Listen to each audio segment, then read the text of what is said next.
And we're Oh, live. hi, welcome. We are Roll for Bowl, and we are having a completely normal night, and I'm totally well adjusted.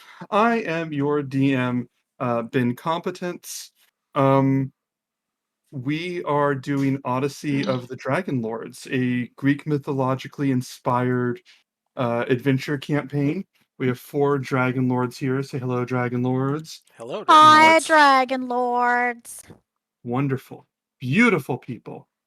We have some people in the chat already. I see you. Hi, Tammy's mom. Hello, hello. My music just stopped. That's what's off. That's where my rhythm's gone. Let me set that up. Um, ooh, it's ominous this evening. Um, our heroes, this is D&D streamer. Our heroes have been charged to basically bring to end a doom that one way or another has been 500 years in the making. Titans of this continent of Thylia have sworn an oath to have mercy on many of the peoples on this continent, but their oath has an expiration date. That expiration date is Jin. How many days left until that expiration date ends? 59. 59 days I until the don't know if Titans you are can no see longer it. beholden to any promise. The gods of Thylia have put a plan into motion to stop this. The gods waiting until about 100 days before the end of a 500-day thing. God's saving the world the same way I finish my work assignments. So we have 4 heroes of prophecy. I'm going to introduce these 4, and then I guess we'll jump into some announcements. We have a few. Oh, we have some really fun announcements today. I just realized that. I don't know why it took me a second to realize that. As we jump in, I'm going to pick each of you randomly. And as is tradition, I'm going to sideswipe you with a question about your own character. Great. Since we're traveling this session, presumably, I'm going to make a question about travel. I'm going to roll each of you, and I want you to pick what your character's ideal vacation spot would be in Earth's modern day. Uh, Assume there's no lockdowns or pandemics or anything, but like just wherever they want to go. Broadway, Japan, Scotland, like what your character's real world ideal fantasy vacation would be. In addition to introducing yourself and your character. As always, when I have the curveball questions, we start with Allie. Okay. Hi, I'm Allie. My character is named Callista. She is a satyr, bard / warlock. And, I mean, originally I was gonna say, like, I have forgotten what I was, like Nice, like the south of France. But then you said Broadway, and I was like, yeah, probably. And she'd probably just live in the standby lines. And yeah, that's probably where she'd go. Excellent. But one of the two. I think that's a really good answer. It's kind of what I was expecting. After I said Broadway, I'm like, I know what the answer is here. Next one is Jen. Oh boy. I was just researching that in case you guys are wondering. So my character is Krayorin, monk elf. Pow! He would probably like to, and honestly, I just looked it up and I forgot it already. Oh, he'd probably like to go to a place called Wiltshire. That apparently is considered the bacon capital of the world. So I love that you looked that's that probably up. where he'd totally go. That is fantastic. Either that or like, I don't know, something where he can learn more martial arts or something, but most likely Either bacon. bacon or combat. Yeah, bacon or combat. It's one of the Mhm. things, but it'll be Wiltshire if he felt with his stomach. Wiltshire. I'm sorry. I'm so glad. I knew Reed was looking at me. I knew it because I could see the look on his face that he's like, he's not saying it right. We not here saying it at right. the Roll for Bowl stream would like to apologize to any Wiltshirians that were offended by the cultural insensitivity by Krayorin and Jen. We have long respected your culture of bacon, I do apologize. and we apologize. I apologize. We will be donating $50 to the Awareness That Wiltshire Exists Camp Foundation. Wiltshire. That's another 50. $70. Good $70. Well, sure. Okay, everybody, what have we learned today? It is Not a pronounced lot. Wiltshire. Well, sure. Jesus. Okay, there you go. Anyways, that's Crayrin in a nutshell, Mhm. essentially. Mhm. There you go. And next I rolled Tammy. Tammy, if you would introduce yourself.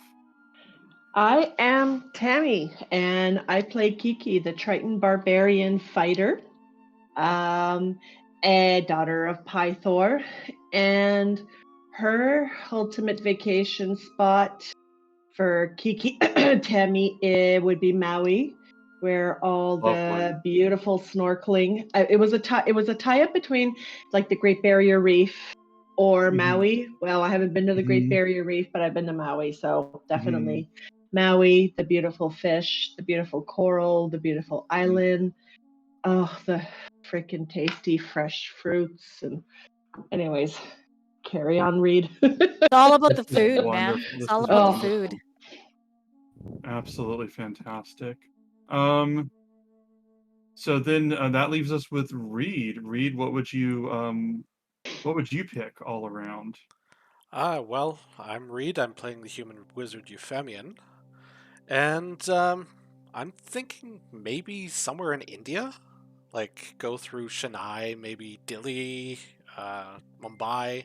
Just sort of get it all in and, see some of the very early civilization in that area.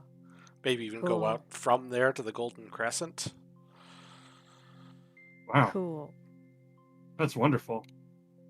That's fantastic. Um, I love this, and so those are our heroes. They recently, catching us up on the story, our heroes recently got control of the Ultros, a ship with a complicated past, to put it mildly, that can be used to navigate the seas. Now, the thing is, they need to travel to certain islands in order to save Thylia, but the seas haven't been traveled that much for a long time, mostly because the Titan of the Storms has dominion over the seas and doesn't like it when people sail on them. So it's a do-it-your-risk thing. Um, the heroes have assembled a crew with the help of Kyra, the goddess of music. They have assembled a crew of a veritable Avengers Suicide Squad list of characters that they've met previously. I'd say more Suicide Squad list. These aren't adventurers, the most of them. Who have That's true. That's true. You have I'm a fucking bookkeeper. you have risen to the challenge, my guy. You have risen. Um, the heroes are getting on their. You got this crew together. They're getting ready to head out. Trying to decide what islands to go to. Now, I have one announcement that's just really quick, and it's not really related to the stream, but it's my own vanity thing. I've released a while ago a D&D subclass College of Grace for bards. Basically, if you want to be a dancer bard, this has been on sale for different sites for a while, but as of today, it is now on Drive-Thru RPG. I'm putting a link in the chat if you want to check it out. That's what I worked on. I love bards. I love bards. I love all their craziness, and I want them to be able to do more than sing. So now I added dancing, because that's what every bard needs. We play tested it. We used a bard that had a quarterstaff they used as a stripper pole. It was fantastic. Yes. It was great. I think you're muted, Allie. Did Yep, you hear I that? was there for that. Oh, That okay. It was was fun. there for yeah. So feel free Sorry. to check that out. Oh, I started. But that does not cover the main thing that we wanted. Each of you, one second.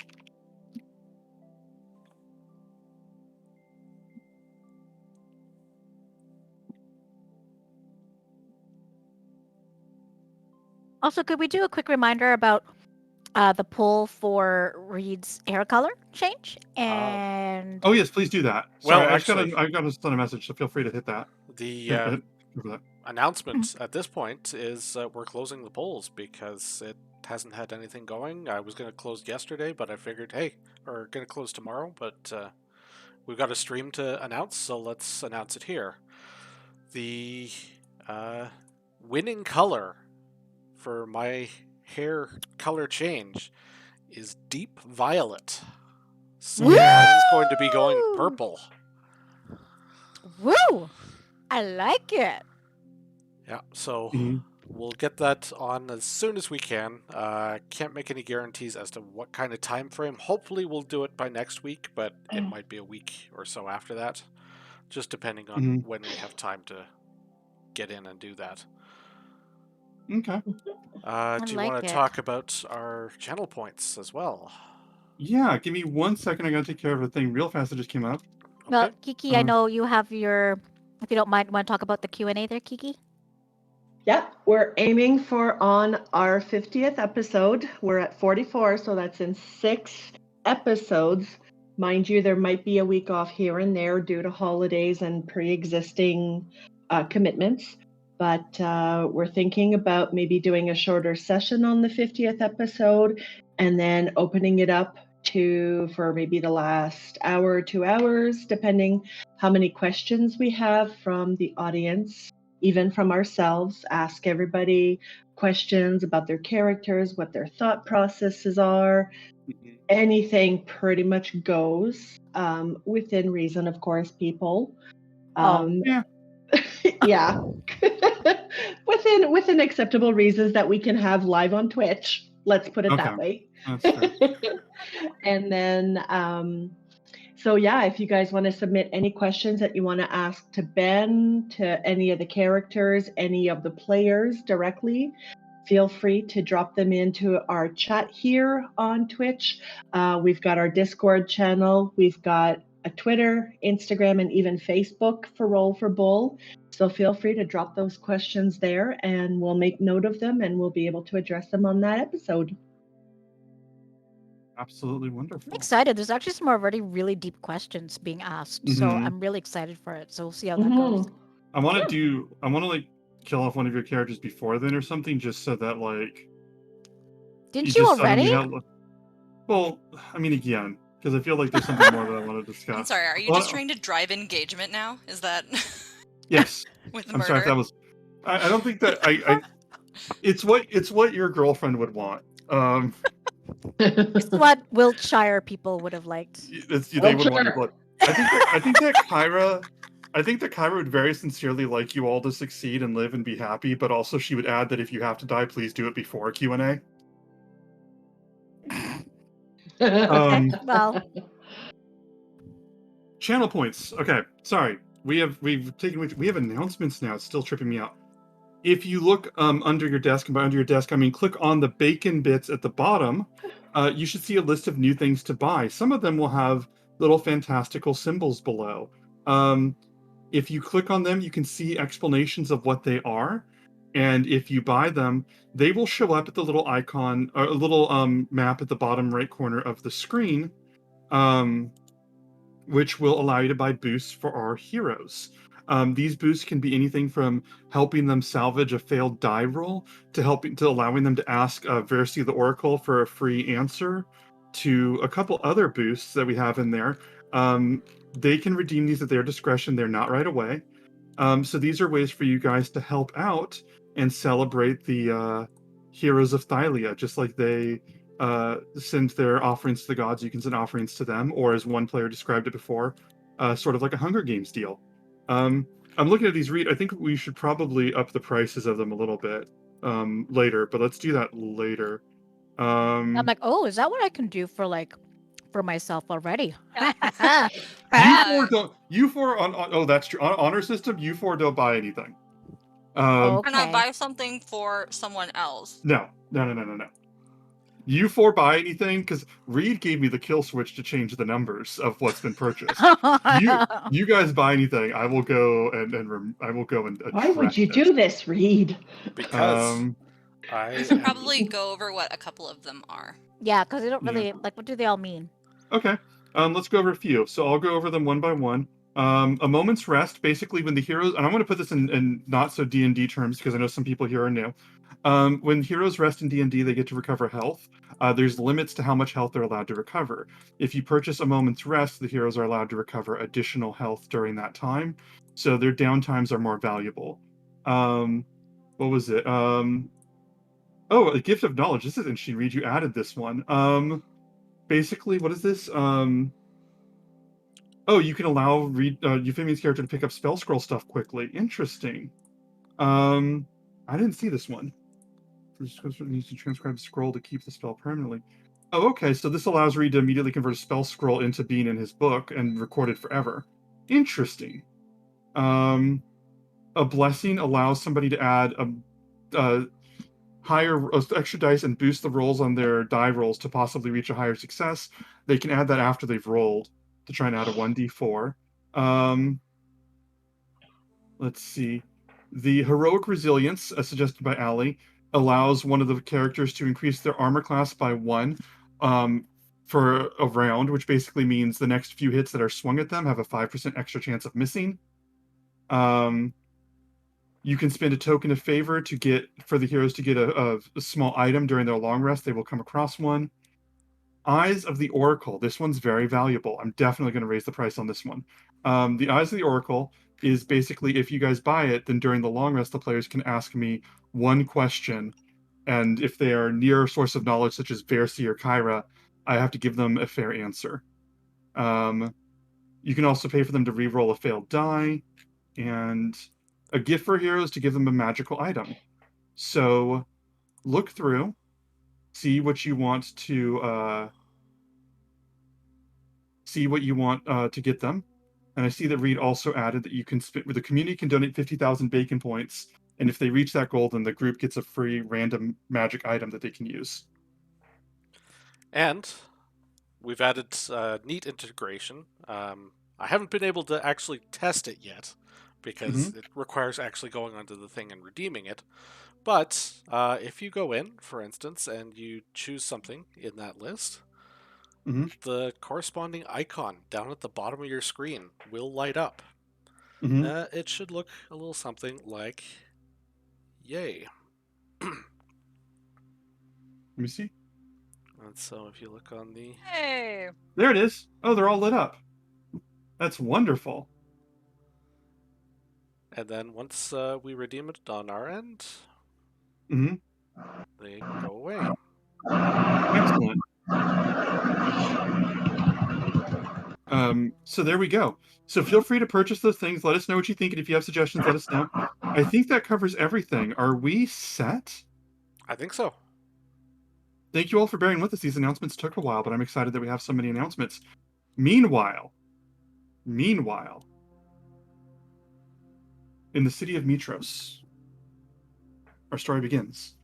Kyra breaks out a new scroll sheet to document new stories. In fact, Kyra's been documenting a lot of what's going on because across the world, it is Thylia, across the continent of Thylia, there have been machinations deep in the mines. Vulcan has been hammering away on gifts for the heroes. Somewhere on the islands, the Titans have been planning their own cruelties for the heroes and the rest of Thylia. The king of this city distrusts heroes and villains alike and seeks his own ambitions. Night falls on the city of Mitros, grateful for its heroes, and most people unaware of the 59 days left. I guess 60 now, but we're heading into nightfall. Until the end of days. And the dinner that we were having, the feast we were having last time, winding down. I would like to skip ahead to you guys being in your room, but I'm not going to deny you any of the things that you'd want to do in the evening. So if you wanted to talk to anybody that was at the dinner or something, please assume that they will be accessible and easily found on the palace grounds. I'm just moving ahead of the dinner, just for narrative's sake and my awareness that we could be there for another 5 hours if I didn't take a stand. you all are in this room, and Kyra is just making notes about everything. Everything you guys are going to do, and she's furiously looking at Callista's notes and writing them down, and just looking like, okay, you went here, and said what, and okay, well that, and she looks up at you, Fabian, and just goes, both of your dads in the same room. One less alive than the other.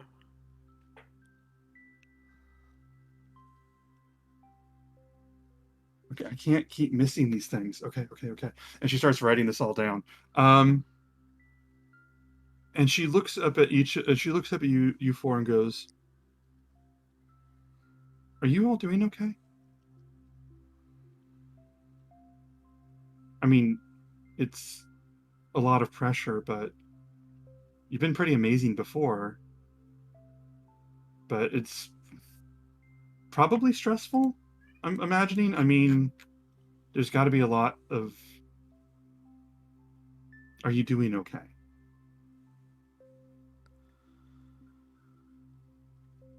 Yeah. I mean, it's a lot. It's a lot. But, I mean,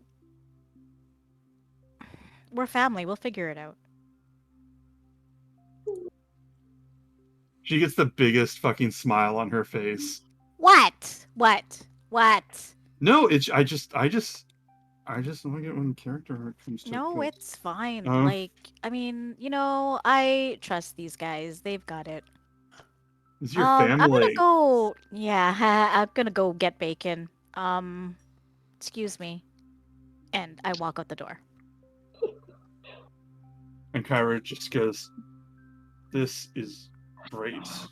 Don't say anything. That's all you hear. That's all you hear as I walk out the door. Don't say anything. Don't. Whatever. I'm leaving. She casts message to each of you one at a time. This is great. Guess what? Listen. Okay, guys, I told her and I wasn't gonna say anything, but like, I feel like he's kind of come clean anyway. So he said he loves us the other day.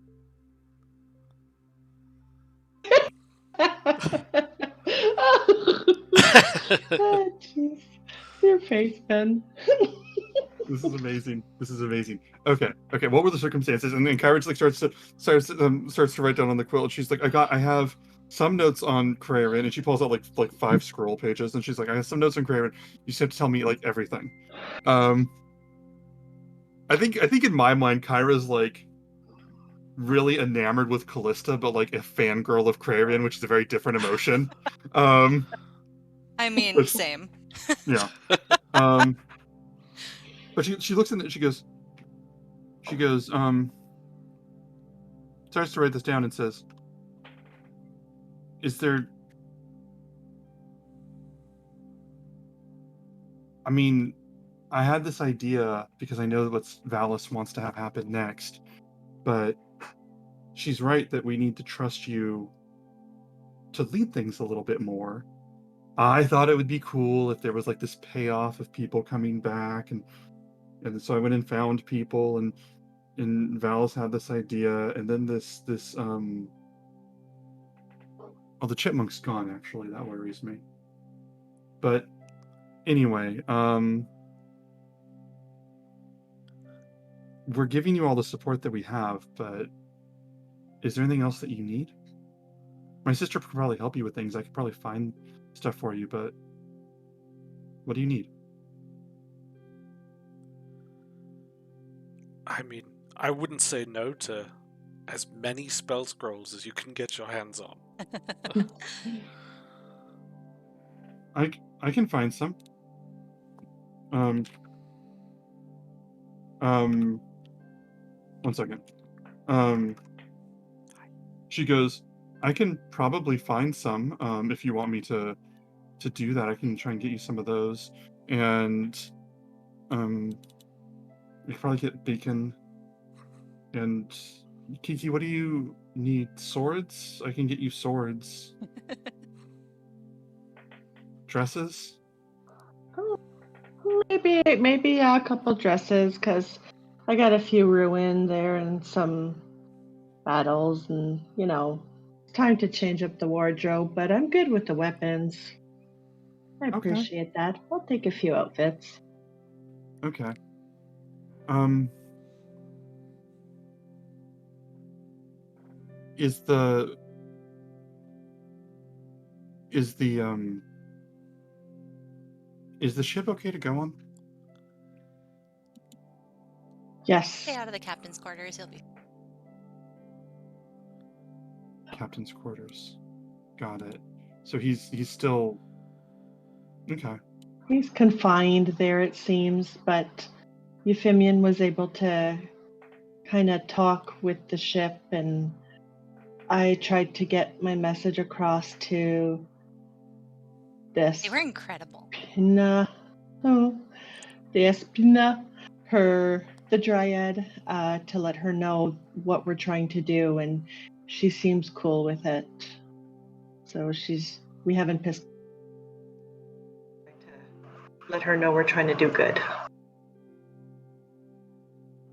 That was really nice of you. That was really good of you.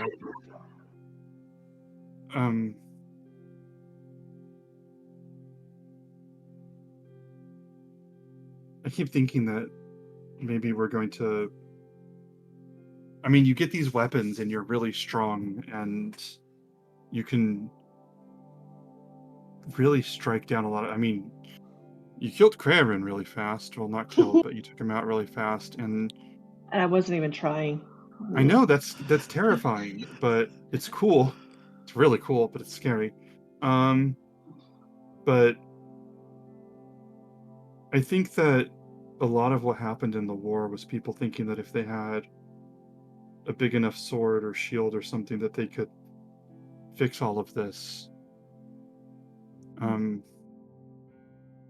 Thank you for being kind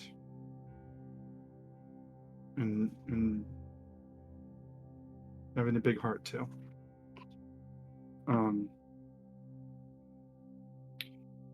And she says, I should probably get some rest. I am extremely tired. I've been running around a lot more than I think that you could probably understand. I'm gonna go lay down. Kelly? Never mind. I'm gonna go lay down. What? No, it's fine. And she walks over and she just sort of goes over to the bed and just sort of falls forward, face forward onto the bed. And just you almost immediately hear her start to snore. Is the three of you by yourself? Was she writing a list of things that we'll need somewhere, or was it just kind of something she was doing in her head? No, the list of what things she needed or you needed was to like the people she was gonna bring in. Okay. Like she didn't have like a tactical list. I just meant like it wasn't. Got it. Yeah. And I will just rearrange some things in my bag that I was gonna pull out, but we'll now have to wait. Okay. I have some other things I want to do, but is there anything that you guys want to do in the meantime? Not for right now, not I anyway. Okay. All right. I'm checking on one message that I received privately. All right. Jen, Craven. You sometime later, a couple hours later, your feet falling against the brass and copper as you ascend the stairs and make your way into the head of the Colossus. You see this room, all of the mirrors taken down, and just slowly replaced with like maps and charts of the city and of different buildings and of the palace, and just like a bunch of notes that are encoded that you can instantly tell are some like weird system that Seema probably would have picked up at her time in other hooliganisms. And as she, you see her, she's sitting, I'm gonna say on a desk. Like there's a desk with like notes and everything, but she's sitting on the desk, looking out through the eyes of the Colossus out into the ocean. Are you trying to be silent, or do you not mind if she knows you're here?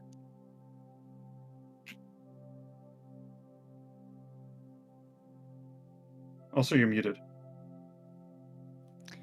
See, that's how silent I wanted to be. I think.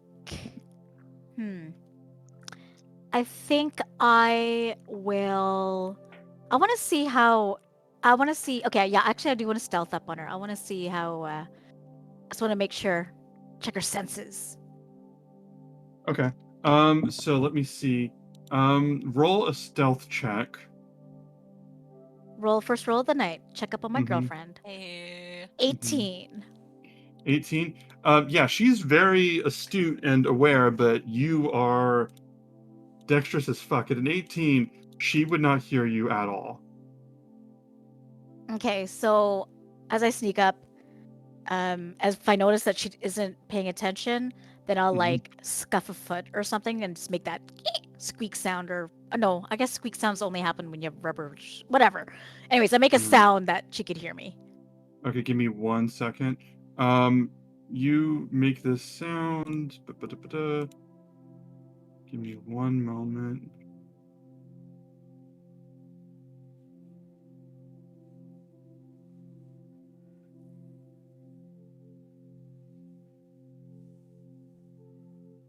Really? Okay.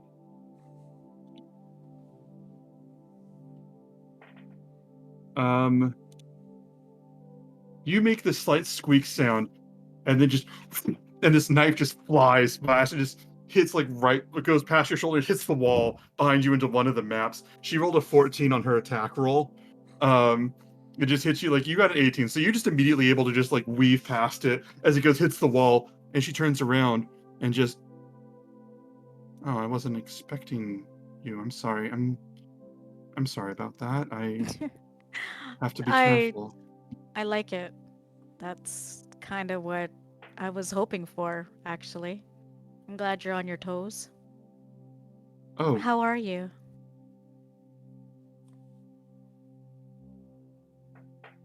stressed. Oh. Can I come up behind her and like just start massaging her like neck and shoulders to see if I can like relieve some of that stress? Yeah, sure. Do Oh, that. come on now, guys. Okay, listen, I don't know if they've even done the dirty yet, and I'm the character. How dare we be immature? How dare we? How dare we take something that Jin is doing and make it sexual? Roll a sleight of hand. Roll a sleight of hand. Oh. Okay, here we go. 18. Okay. Yeah. So you do this, and you start to rub her shoulders, and she just immediately just sort of leans into it and leans back and lets you do that, and she just sort of closes her eyes and she just says, "Things change so quickly." I know. I know. You smell salty. Yeah, I'm kind of gross. I'm sorry. I think I got some bacon in here. Hang on. Did you want some bacon? Hang on. Sure. I just You rummage hear in the that, confusion in her voice. She's like, "Okay, sure." and I give her some clean pocket bacon that has no pocket lint.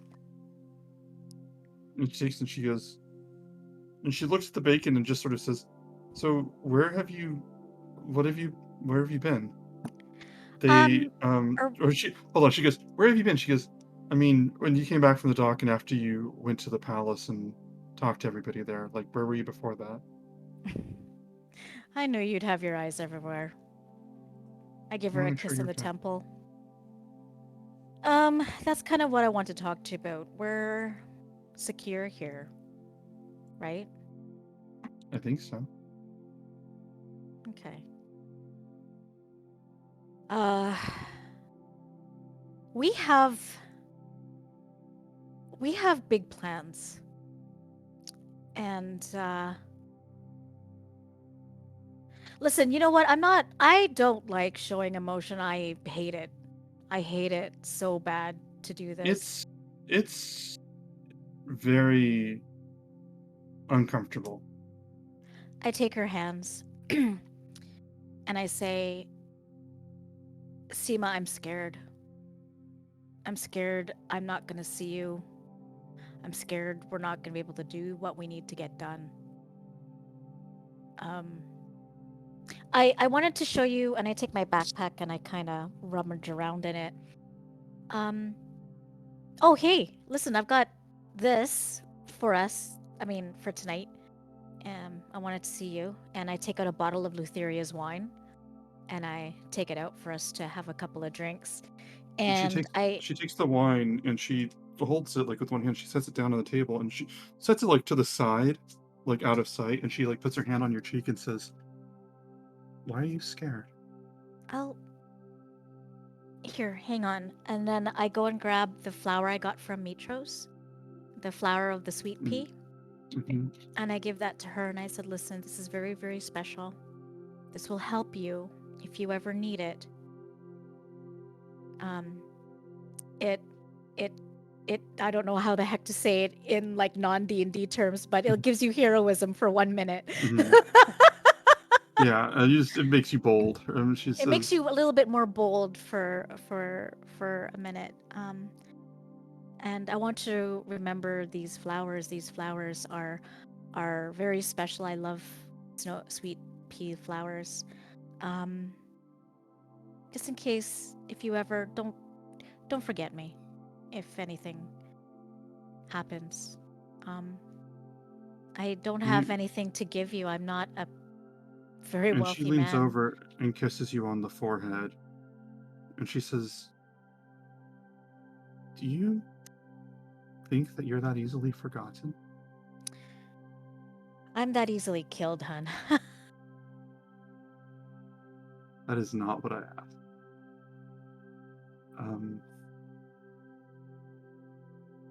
I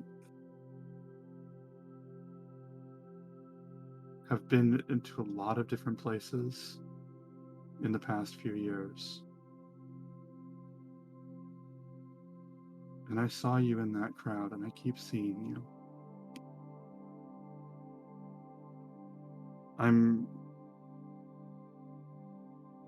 understand being scared. You're doing something terrifying, but don't be scared that I'll forget you.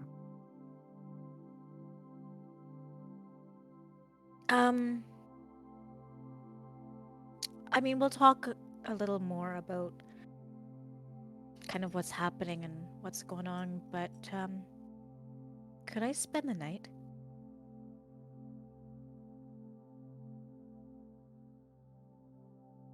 I'd like that. Thank you.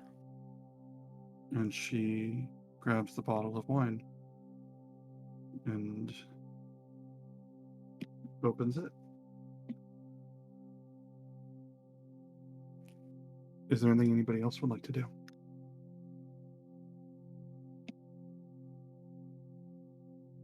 Mm-hmm.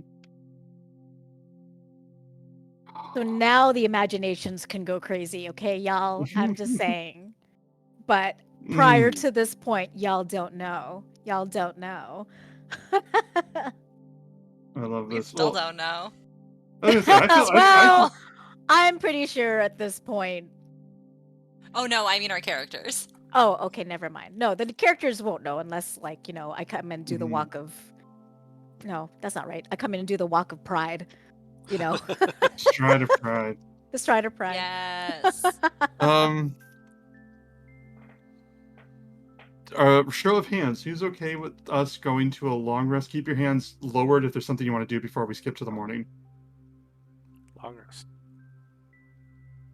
We are now officially for Trulies at 59 days. Fatima, I think you got here just in time for Cray and Seema to finally hook up. Theoretically, I haven't. I think I told Jin. Jin, is that confirmed? Is that what happened? That's up to you. Well, Or we we can can keep it a always save mystery. that. We could save it for the Q&A. Mhm. If y'all want, we could save it for the Q&A. That's true. We had our third fade to black. Oh no, this is a really horny campaign. Actually, I lost track. Yeah, this is Um, a lot of horny stuff going on. Come on, and I yeah, don't like we mean did. bullbug's horns. Yeah, no, well, also, but like we did like what was it? The Curse of Strahd is like, and after 2 years, maybe they hold hands, and this one's like, well, we just, we needed to burn off some seams, so we had a threesome. Um, Wasn't there one that was like Anora and Euphemian fade to black? I mean, come on. that's true. Also, speak for yourself. That is not how my Curse of Strahd campaign was. Yeah. So it is the next day. You guys, the three of you, are waken in this room. You awaken to sound of knocking, but Kyra isn't there whenever you wake up. Um, and you just hear this knock on the door of just like, good morning, heroes. Good morning, wonderful heroes. If I may enter the room and pay my respects to each and every one of you wonderful souls. Lori is Man. here, by the way. Thank you. And he opens the door of this flourish, push the doors that are open, and says, and he has got flourish with one hand. The other hand, he's got it behind his back, and he steps forward. You hear his hooves clomping on the floor, and he pulls out, pulls them behind his back, four long red roses, and offers and goes to Kiana, and kneels and offers one to Kiki. Oh, Lorius, you can call me Kiki. Thank you. Yes, I can call you Kiki. I can call you Kiana. I just want to I want to make sure that I infuse your name with the poetry that it deserves. And he stands up and he comes over to Callista and says, the muse to the muse, and he offers a flower to you. Thank you. And he turns around, Euphemia, and goes, my dear. And just sort of marches forward with this flower, like holding it like with both hands, and holds it up to you and says, and have you been well? I'll take it and I'll kiss him on the cheek. Thank you. It is good to see you too. Where is the other one? Are they still okay? He never came back last night. I don't know. I don't think it's dear. much cause for concern. He's from here. Yeah.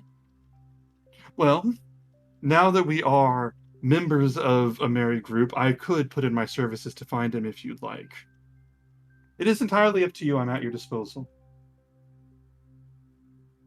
Either way, I did just come to wish you all a good morning and see if there's anything that you needed before we get started, because it is quite the adventure ahead. And, well, I've run through my brain trying to think about what I can provide each of you.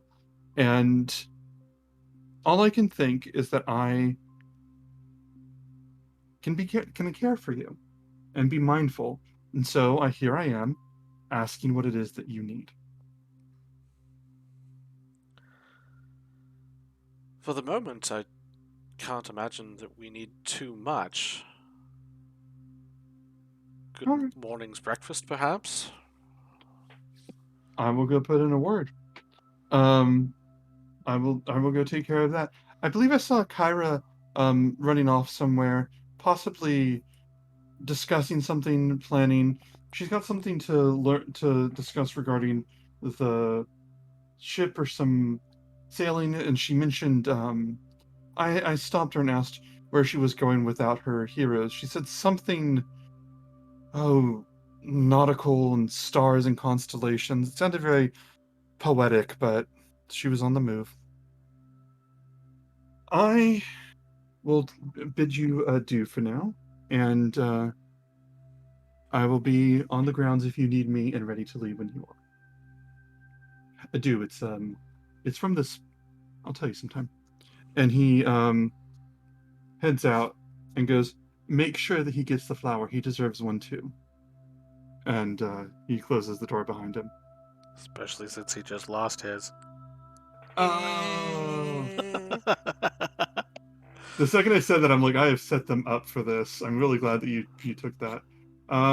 Immediately after we got the flower, I just kind of like quietly indicated to Kiki whether I kind of asked if she wanted me to like braid it into her braid.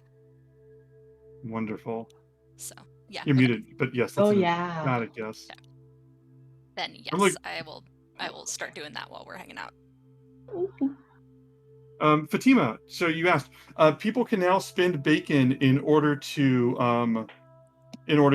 boost the provide boost to the viewer or to the heroes of many different kinds. We're experimenting with this, so we're still adding them.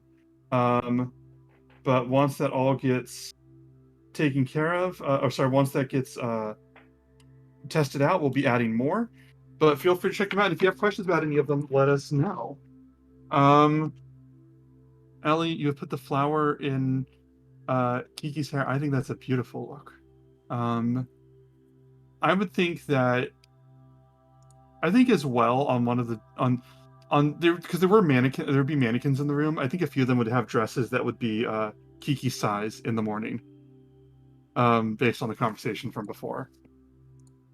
It's just this life simulator that we're doing. wish there was like, I don't know, like an app or something that we could be like, Kiki, hair with flower in her hair with like the dresses, mannequins, just to have like an art thing of it already, because that's such a great art scene right there. Oh, we can do Hero Forge. We could do it on Hero Forge. That would be a lot of fun. I would love that idea. I think that's great. Reed, Fatima likes your background. I like it too. Okay, if you guys don't have anything you want to do this morning, I will cut to Cray with Seema. I think Cray, by the time you wake up, Seema would probably be drinking some sort of. You'd wake up to the smell of coffee, and Seema would probably have like a cup of coffee for her, and then like a cup of coffee poured for you, and then like eggs on a plate for you, and then just like for her, she's like got like them, but hers are like half eaten, and she's just like looking at notes and like already back into plans and machinations. And it's not so much like it's not so much a vibe of like, good morning, darling, I've made you breakfast. It's like, I was up early, so I took care of this and I'm working now.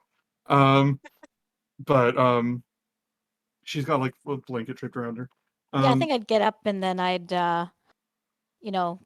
around and give her a hug from the back and kiss her temple and say, "Oh, I love a woman at work. It's awesome."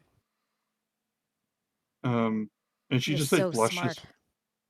She blushes for a second and says, "Thank you." And she sort of lost words for a moment. And then she, what was it? She gets a little lost for words, and then after thinking about it, says, "I'm looking over all of this.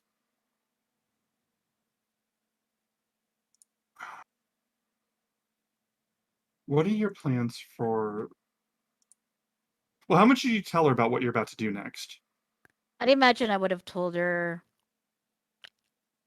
why. I think I would have told her about the time frame we have. I think I would have told her about some of the plans and things that we want to go to, and my worry that we won't be able to do everything that we need to in time. And so my going to see her was basically saying, if end of days comes and I don't make it out, don't forget me. Okay, so but she would know about the ship and everything, right? Yeah. Oh yeah. Okay, so she would sit there and she goes, "I'm looking at all of this. Do you have everything you need for the ship?" And I want you to roll an insight check. Insight. Total of, well, let me go down. Oof, 8. But can't read my own Okay. girlfriend. Oh yeah, she's getting at something, but she doesn't quite know how to put it into words. She goes, "Do you have Well, everything that you need?" you know what? I mean, the thing is, Seema, is that I don't know what we need. I don't know what we're gonna face. I don't know what the ship needs. I don't know. People are here to help us and support us to do something, but I don't know what that is. I don't know if we have. I mean, how do you prepare for end of days? As best as you can. Yeah. Um,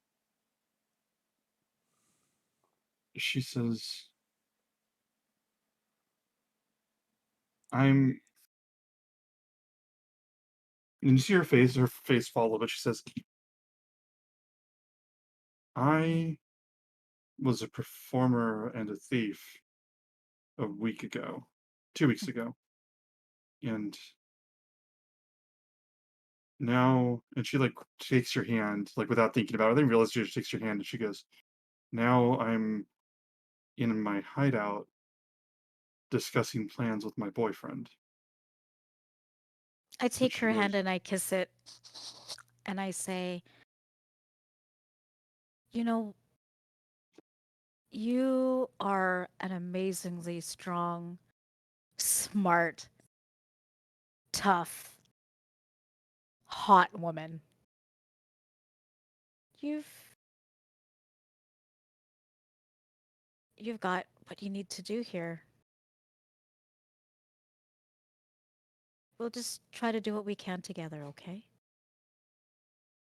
"Do you want me to come with you?" Oh my god, wouldn't that be amazing? I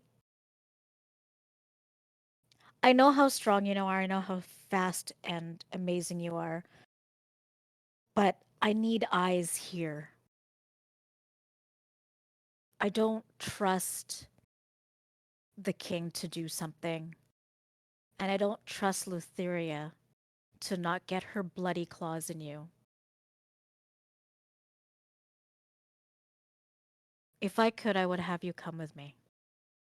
But I don't know how we could reasonably do that without things falling apart back here.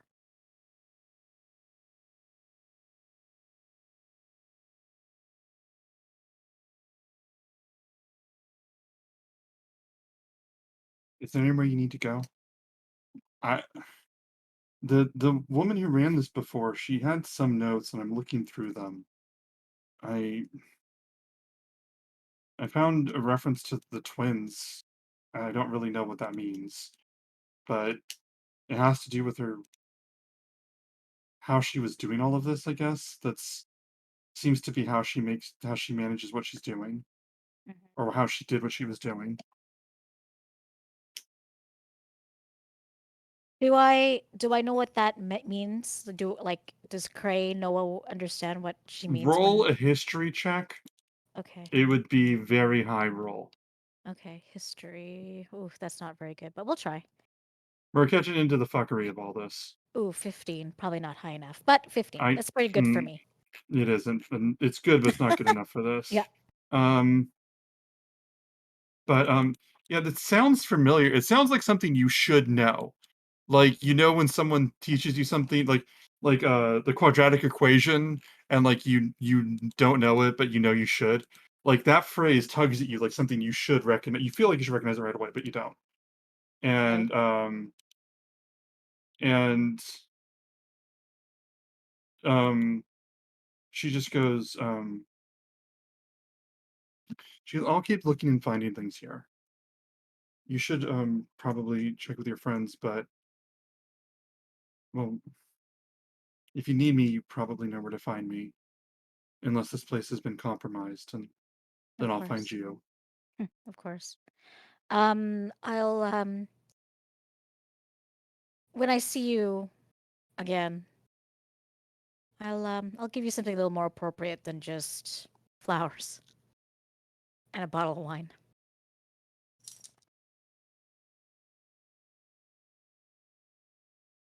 That's never been the type of thing that I want.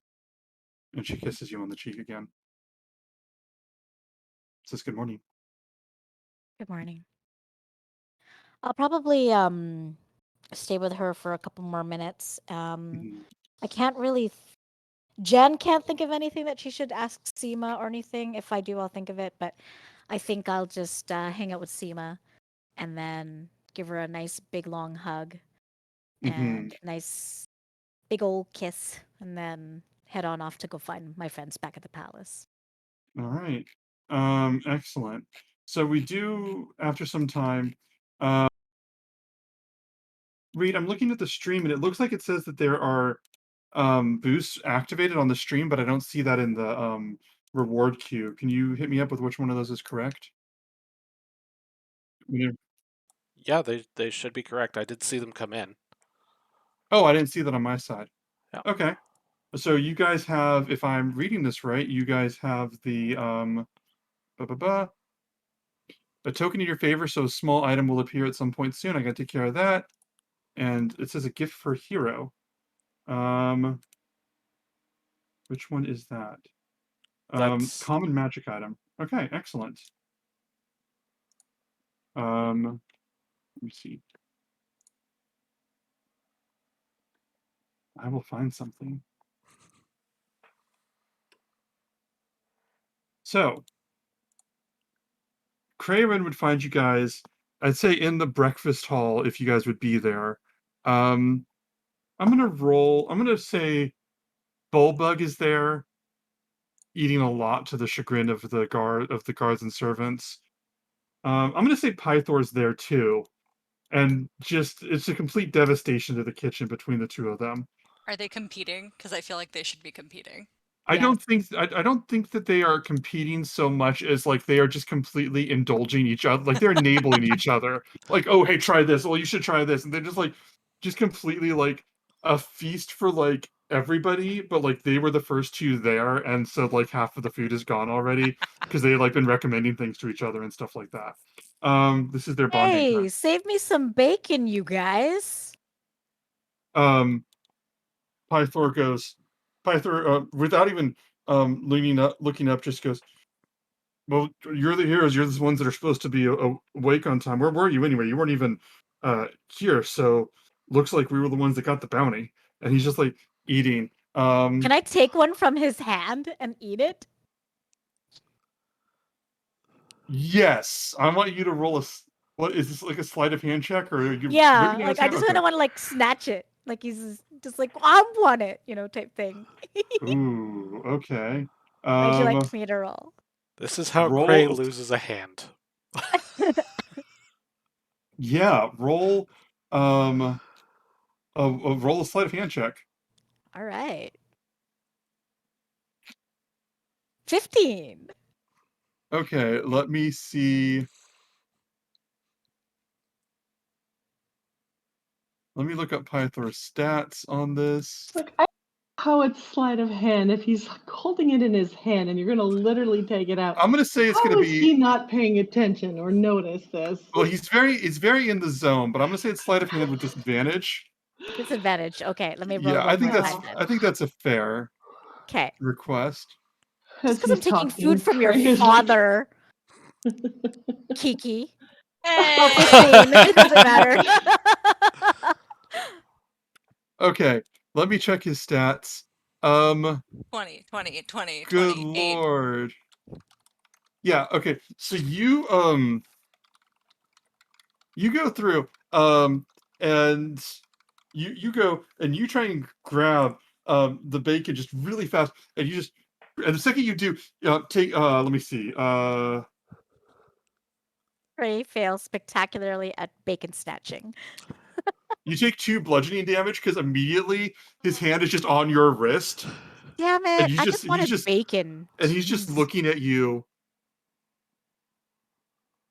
I want you to choose your next steps very carefully, because I know that we're friends, but you're about to steal a gift to a god. So I want you to think about that in great detail while I Gift finish to a my breakfast. god. Oh, fine. And he said, as he says, Bulbug just like has like a chicken, like chicken is just looking as like, Yeah, I want to say during this standoff, I just reach over and take one off of his plate and just start eating it because I'm Yeah. assuming he's not going to do anything to stop me. Yeah. Yeah, he's just gonna let that happen. Yeah. Just like Fine. spectating. Yeah. You know, like we gotta work together, Pythor. That means like feeding me when I'm hungry. That is not what that means. Fine. Welcome to the SAS. Are you happy? Okay, I go sit down. The now. heroes of Thylia need food. He is starving and desperate enough to make foolish decisions, so please help him. So I'm I not go paying sit. attention. So Kiki's I go not sit watching. down. I don't know if you. Yeah. So I mean, for those who are, Cray has an unusually happy feel or look about him. Mm-hmm. Yeah. Wonderful. What happened to you? Sleep with a coat hanger in your mouth? Well, I think something. Lorius is What? there, and Lorius just immediately, without missing a beat, goes, "Oh, well, congratulations to you. I know Huh? love when I see it." Who? Don't No, me? don't play coy. Come on. Don't play coy. And Lorius walks over with his arms extended, like this very proud parent kind of vibe, as he just like comes over and pulls you and just gives you this big hug. My I little actually boy got laid. Could I? Wait, Could I what actually now? lift him up and like twirl him around? Am Oh, I absolutely, Okay, so I lift absolutely. him up and I twirl him around. Why are we all so small? Okay, you're Yeah. making this weird, Cray. What's going You do on? this, you pick him up. Yeah. He goes, Listen, bacon is delicious. Mm-hmm. Bacon. Is that what we're calling it now? "Is that what we're Sure. calling it now?" Oh my guess god, I can't so. believe we're making. Okay. Okay, you guys just go eat. I was just missing for like one night. That's all it was. That's all it takes. It's yep. Right out of my mouth. Yep, same. Have a high five, Kiki. Yeah. Okay. I thought we were talking about getting fed here. Fabian, help me out here. I mean, There's many don't different kinds of hunger, Cray. As I'm you? sure you're well aware now from the sounds of this. Oh, Uh-huh. Okay, well, I'm gonna just sit in the corner I now. studied so many fight scenes for this session. So I'll just go and like sit by like behind Bullbug and see if I can like hide behind him while I like sheepishly eat my food. Get it? Sheepishly behind Yeah. Bullbug? Ah! Because we're Um, all barn animals. Sheep? Pythor just goes, Oh, Jen. Pythor goes, "What are they talking about?" Bulba goes, "Got no idea." Just like shoves a plate of like eggs over to Pythor, just keeps eating it. So I think at this point, Valis would walk in and look at this table and just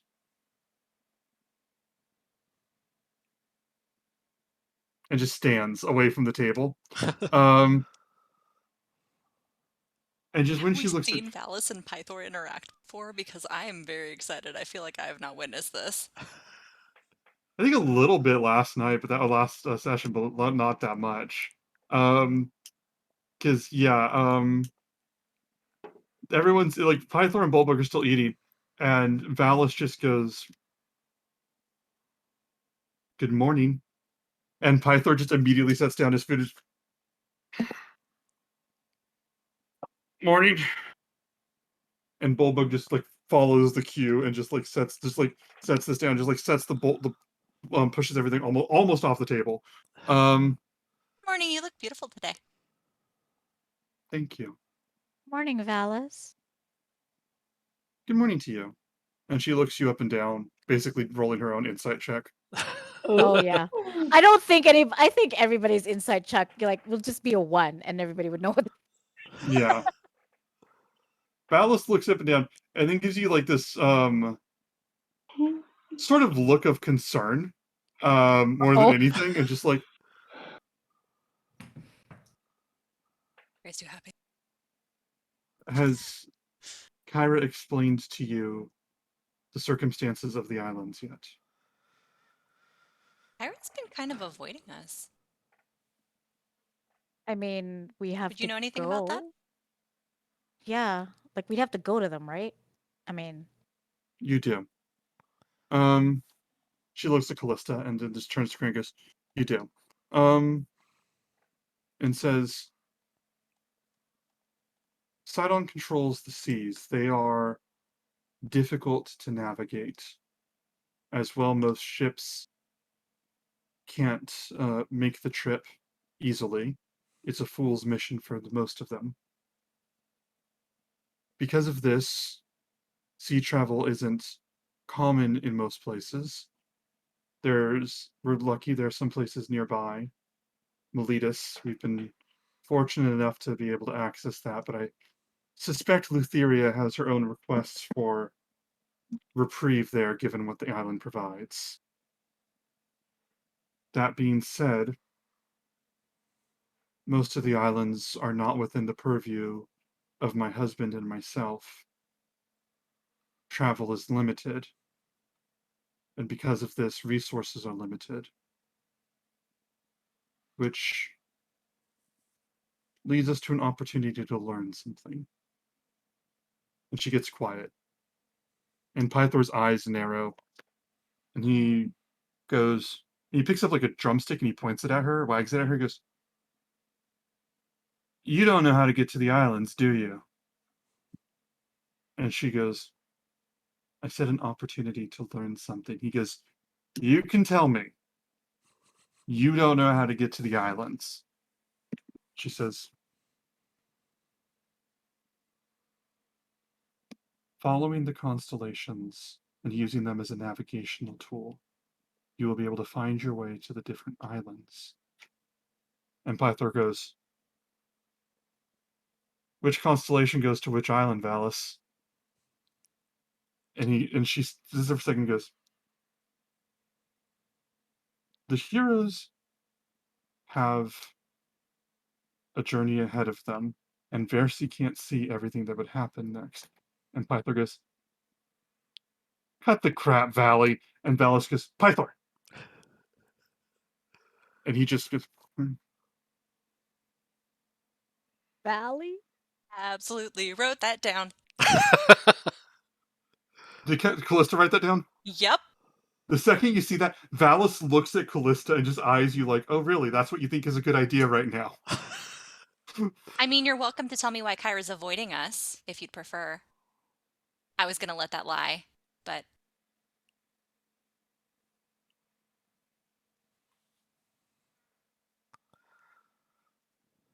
We'll talk about this later.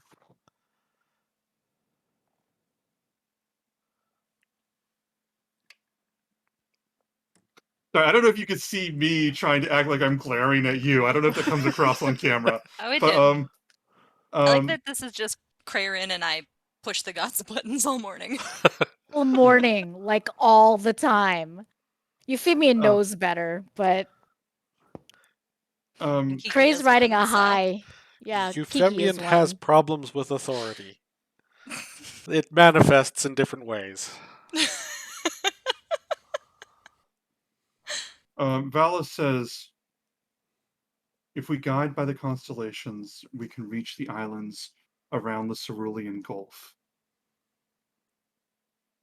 If we," she said, "and that will get us to each island. But because we haven't traveled there, and because they're effectively the domains of Sidon and Lutheria, the information about which constellation guides us is not information we've maintained over this time. I apologize. I hadn't seen that. Far ahead on this, and that was my own failing." Arthur goes, "We all make mistakes. It's bound to happen sooner than later." And Valis just looks at him and just says, "This is a planning session right now, Pythor. We're discussing plans." And he goes, um, and she says, "There are, not counting the mainland itself, there are 9 islands that you can go to in the Cerulean Gulf. and we know the 9 constellations. If you pick them, we should be able to guide you there using those. Fortunately, people that have the full knowledge are few and far between.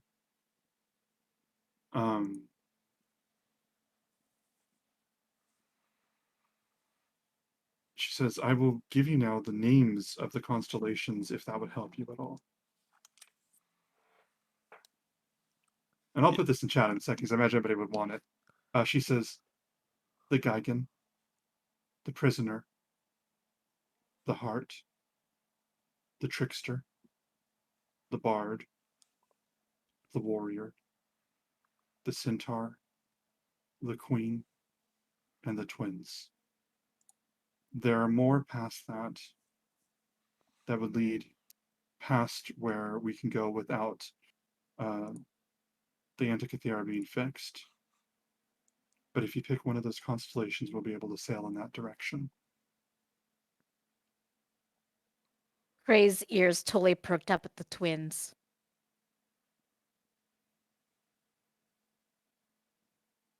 Kyra's preparing, and she looks at Callista and says, in the stars there is truth, and the constellations tell a story. Your goddess, to whom you defer, is gathering these stories for you now so that she can contribute what she knows. I think that it would be kind of you to take a moment to reflect on how we've all acted in your best interests over this time. Maybe ask yourself why you would need to question when we are not entirely forthcoming with you. You don't need to answer that to me. I don't think that even needs to be a discussion. But maybe ask yourself why you distrust. It's been my experience that the 4 of you have kept things from me. And she sort of side-eyes towards Krarin and says, and we've managed to work as a team so far.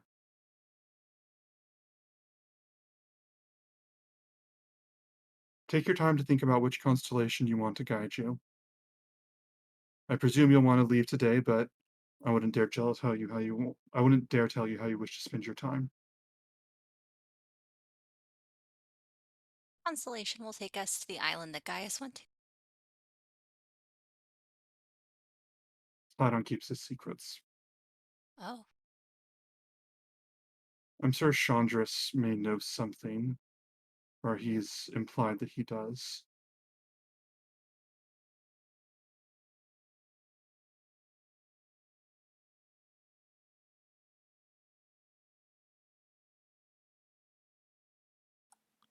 We appreciate your assistance. You're welcome, Euphemia. I hope that you have a good breakfast and that you get what you need. And she says, Pythor? And he goes, yeah. She goes, I trust you'll work to set an example for the heroes, being the god of war, knowing they're going off to great battle. I'm sure you have priorities for that. And he goes, yeah, I got ideas. She goes, something more than hit them with an axe. And he goes, I got ideas, Val. He goes, Valis. She goes, good morning. And she turns and leaves the room. I'm just going to look over at Pythor quickly. Mm-hmm.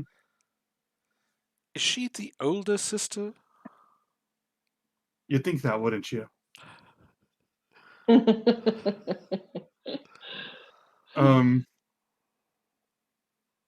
And I'm going to step out of character for a moment. Yeah, you guys have 9 constellations. You pick one, you get taken to the island that matches it. You can find some hints about what constellation goes to which, but explicit confirmation is few and far between. Something else I wanted to mention, and I can't really fit it into the narrative, so I have to tell you here while we're giving you the rules of travel. If you guys have some means to control the weather, you can reduce the travel from 3 days to 2, but doing so requires the person who can control the weather to constantly be doing so, and there is no way around them having a level of exhaustion when you get to where you're going. Alternatively, you could possibly find ways to appease Sidon, to maybe make the oceans not so shitty. I'll leave those to you. Those clues are in game. There is no way to cut it below 2 days of travel. You can do everything in the world. It will not go below 2 days, but you can chop it down to 2 days from 3 if you want to put that in. This is why I was encouraging you guys to plan, but not come up with a specific to-do list. Also, why I've been stressing out about this. Can you go over the constellations again? Yes, they are, and I will put them in the Discord as well. I'll put them in the roll for Bull, the community Discord. The Gigan, the Prisoner, the Heart, the Trickster, the Bard, the Warrior, the Centaur, the Queen, the Twins. There are more. I also will say there is the Bear, which is the mainlands, so you don't really need to solve that one. And then there are also further down, which I'll give you later, the Ant, the Dragon, the Nymph, the Sphere, the Spear, the Chariot, the Blacksmith, the Titan, and the Dreamer. And just for those of us who actually have it, that is featured in the player's guide. It's on page Yes. 59. Mm-hmm. That's 69. Hey. Nice. The lady who was offended we made a sex joke during her romance scene. At this point, I'd say one of the guards comes in and says, I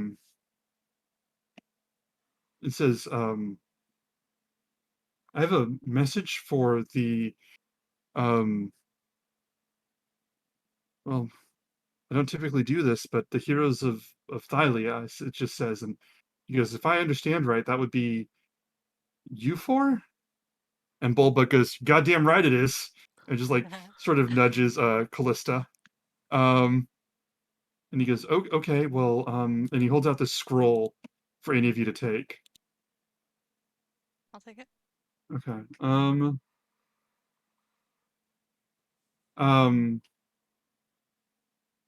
Do you want to read it right now? Sure, yes. I would I will- probably read it out loud unless there's anything immediately indicating that it's not Okay. all eyes. I will send it to you, but I would ask you to do me the favor of reading it fully. But you do get the gift of being able to do this. Let me double check.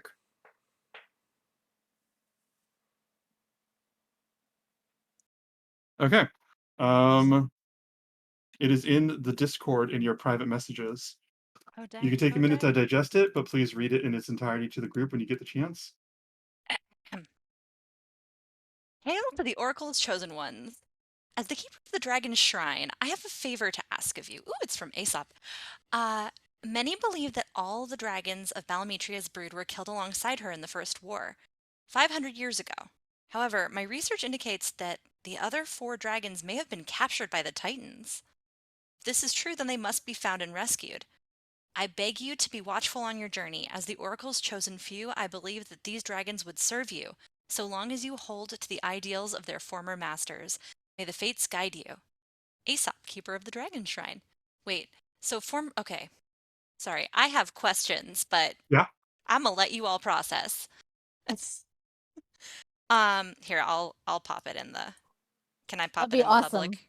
Yeah. Public for everybody to read here. I'm just gonna, and then further down. Sorry. I like it. Okay, so the hold to the values of their owners, like the Dragonlords, ideals of their former masters. Does how so Valis isn't here, Mm-hmm. but Pythor's here, Pythor and is. Bulbug's here. Yeah.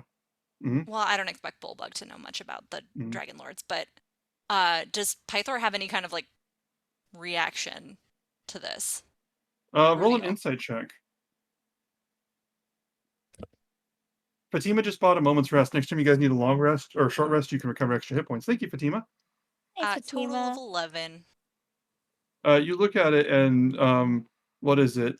Um, Pythor just looks and just sort of raises an eyebrow in concern. It doesn't really. It just looks down and just resumes eating. Just like takes a big bite of steak with his bare hands. Hmm. Well, Bulbug just what we goes. needed, more to do. Bulbug goes. Hey, um, I don't know if we can get dragons on our side. That would be pretty good. Do you think I can ride a dragon? That'd be I mean, awesome. maybe we could arrange for you to ride one like before we leave. We know at least one. Icarus? Oh gosh. Pythor just sighs, and Bulbug goes. Oh, I love this. I love this already. This I'm is gonna grab good. his hand and just drag him out of the room immediately. I'm gonna leave the note on the table and I'm gonna Mhm. drag him to Icarus. Wow. Um. Okay. Y'all You. discuss amongst yourselves. We don't have to roleplay this.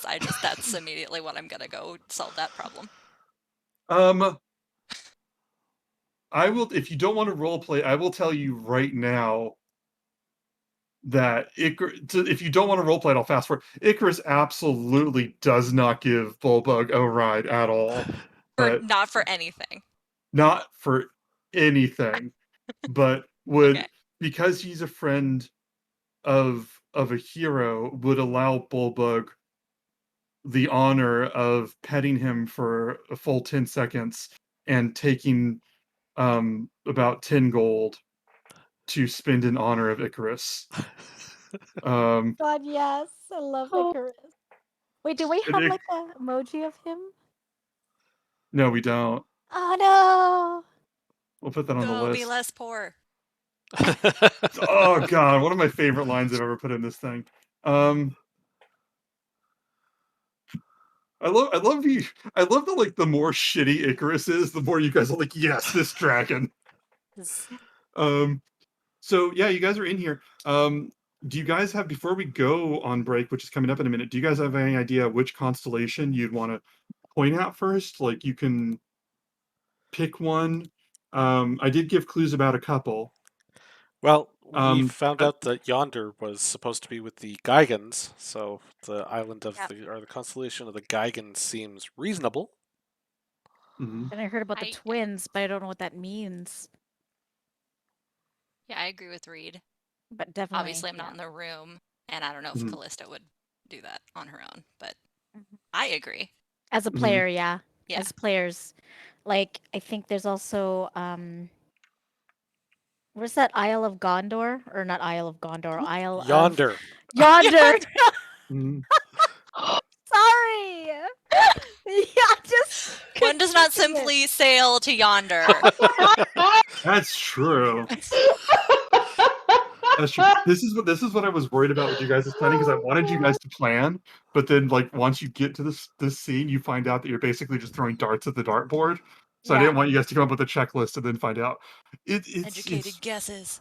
Yeah, it's Yeah. weird. It's weird because I will tell you right now, every one of these islands has an adventure on it. Some of them are like an hour long, and some of them are like, okay, this is what we're doing for a while. Um, Okay. so good luck with that. I guess we'll go to break. We'll look at the Geigen one, but it's still open for discussion. I will see you guys in 50 minutes. We are roll for bowl. I have got to step away immediately. You're all beautiful. I'll see you soon.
Hello, welcome back. Jen, you had a message for us? Thank you for letting me be with Seema for the night. Cool. Not the phrasing you used off air, but we'll take it. Um, I was just gonna say that's not what you just said a moment ago. Yo, I'm just saying you can save it for the 50th episode. mhm. I think we all know what it is, but never mind. Something about visiting a dungeon with the dragon. I don't know. But anyway, welcome back, everybody. We are resuming. I see the heroes have a few boosts. Oh my. If you guys have the restful sleep, the magic item, and a common item. If I'm reading that right. Reed, am I reading that right? I Yep. believe that I am. Cool. I'm going to say that as you guys are having your breakfast, and as you guys are talking, another guard comes in, and would just be like, just say, we have said we have gifts from the citizens of Mitros. Some of them wanted to offer things to you, and he looks over at Crayer and says, something for you as well. And he goes through. Let me see. He goes and offers you guys. I'm gonna say you get. I'm gonna give you guys 2d10 or 3d10 gold. And from that silver copper adds up, so 19 gold he gives you guys. And let me look at the equipment that I'm willing to give you. Um, Quarterstaff. All I want for Christmas is a new quarterstaff. A new quarterstaff. you know what? Let's 1, 2, 3, 4, 5, 6, 7, 8, 9, 10, 11, 12, 13, 14. Let's roll on that. I love these dice.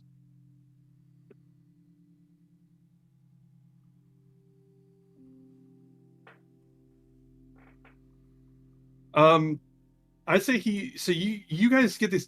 They give you an item, a light hammer. I'm gonna say it's a +1 light hammer. Is one of the items that was added, given to your inventory. It's given to you by some here. It's got some name signed in it, from one of the women of Thylia or Mitros, who just very much wanted to give you a person. It's not even clear who it's to. It's just a personalized gift to the heroes. You also find this helmet that is this old forged metal helmet with like these thick like dragon wings out of the back of its head. Nice. That you look at it, you can immediately tell there is something up with it. There's something unusual about it. Like it's clearly magical, but you can't really tell what its properties would be right away, unless Euphemian wants to skip that part with his identify spell. That's Thor's helmet from Adventures in Babysitting, isn't it? It might be. Yes! That's what I'm picturing in my head. I put it in the roll for bowl chat, the Discord. Astute people might pick it up on it right away. It is a common magical item, redeeming and relinquishing. Reed, can you clear off the chart on that? Yeah, I'll Already take you good. have. You're beautiful. And you guys can redeem it for a moment's rest. Sometime later, I think if you were to take time to identify that, you will learn it is a dread helm. It has no mechanical benefits, but while you are wearing it, it unnaturally shades your face so that all the people can only see your glowing red eyes. It does not provide any sort of boosts or stats that cannot be leveraged as such. It just looks pretty sick. God, put that on Kiki too. Shit with her gills and then red eyes. Dang! Can't see her Mhm. gills. They're shaded. Oh. No. Let's put it on Euphemian. Yeah! Yes. I like it. Wonderful. Are you doing that then? Is Euphemian getting Sure. this? Yeah. Whoever I'll bought take it. the item boost, that was for that this is how it was redeemed. We now have this for the group. Yes. Thanks, guys. Thank you. Thank you. We're going to definitely be revisiting this. I like this. I like doing this. This will only happen when the heroes have a chance to narratively receive gifts from an audience, like now. But yeah, do you guys want to just gather up the crew, set sail for the using the Geigen constellation, or did you want to shop in the town or do something? Like this is your guys' call. It's not my 59 days. I Could do we have one thing assume? that I need to take care of. That's what Cray said. Anyway, go on. What do you want to do? Oh, I just wanted to assume that we had like all provision stuff. Like we don't need to buy that kind of stuff, right? I'm just assuming that's already kind of taken care of, so we don't have to waste time on that. You, Valis would have taken care of. To skip some roleplay, Valis would have taken care of getting you guys about a 50-person crew of people that would be paid to run the ship for you. All of the spirits would be replaced by hired hands that willingly took on this role and understood. Uh, Valis would not give them the full breakdown of everything they need to know. She would just tell them that it's dangerous and that they will be adequately compensated. I don't think she would give them more than that. I was trying to say that they had fully informed and consent. I'm like, Valis wouldn't do that. Valis would give them a very big paycheck and assure them that they'll earn it. So what was I going to say? And then you guys can also keep livestock on here for food, and also should you wish to make any sacrifices, and other things you might want to think about. Like, I'm not going to do a full survival sim, but you know, if you guys are worried about something happening to the ship, maybe you want to plan ahead for that, or you know what I mean? Like, those choices are on you. They might come up.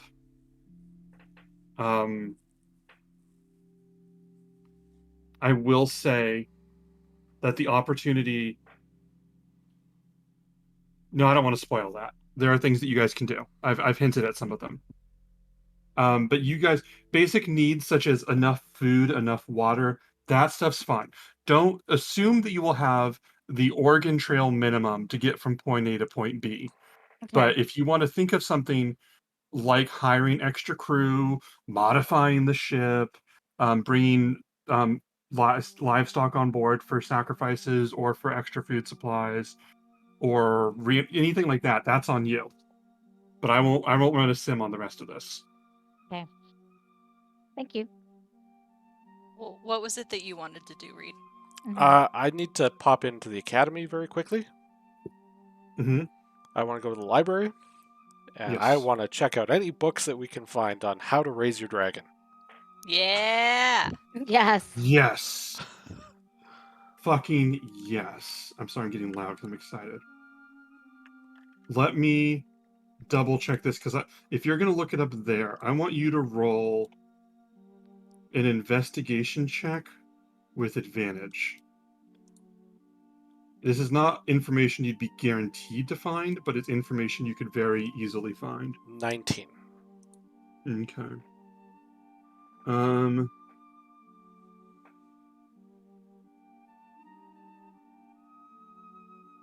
Give me one moment.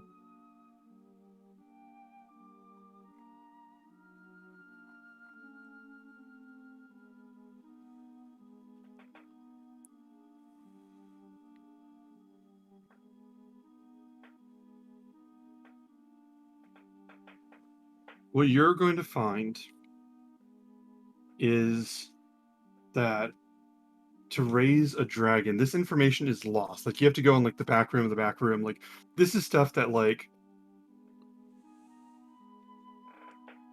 some scholars would know it that would have taught King Acostus and the others, but like for the general public's concern, this isn't information that's relevant anymore. What was it? So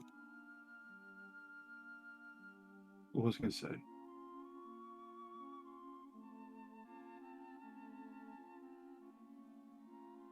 So I will tell you this. The dragon that you have, the egg you have is a bronze egg. I will give you some information straightforward and some narratively. This is a bronze egg. Once it is removed from the box, it needs to be exposed to the sky or suffused with or for 12 hours a day, or just completely filled with electricity once a day, one or the other. Like it can withstand any amount of electricity, and you need to soak it in electricity once a day, or expose it to the sky for 12 hours a day. It needs to be connected to the skies. It'll take anywhere between 6 to 18 days to hatch. Every day that you do not give it what it needs, there is a chance that it will fade and die.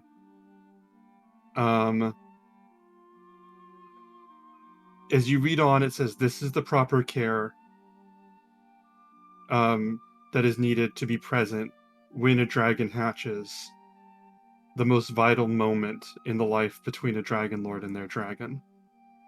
A Dragonlord must be there and be the first thing that the dragon sees, and immediately cast the bond upon the two of them and say the words. And as you turn the page,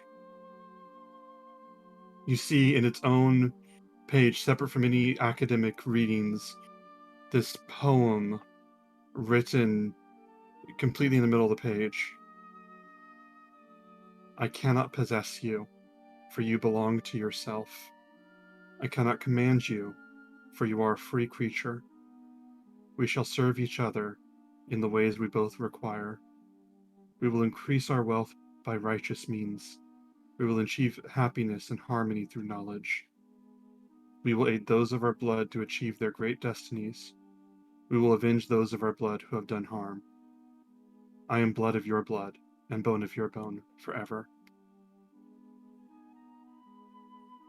There are other aspects of the spell that aren't documented here, but you don't see it mention anything about material components or anything like that, so you get the impression that something's missing.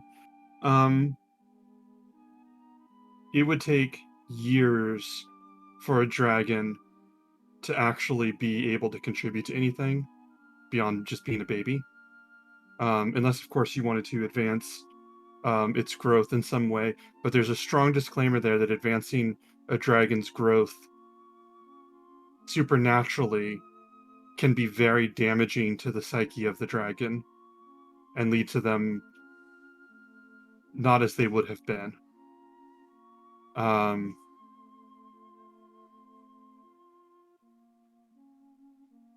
And a note to treat them for the wise and powerful things that they are. Even if they're younger than you, they will become wiser than you. And to never treat them as mounts or servants or playthings, but to treat them with reverence and respect. And then there's a section very stern and austere, warning about the horrendous stain upon your soul that would come if you were to ever use any of the magics that require the breaking of a dragon egg for a spell component.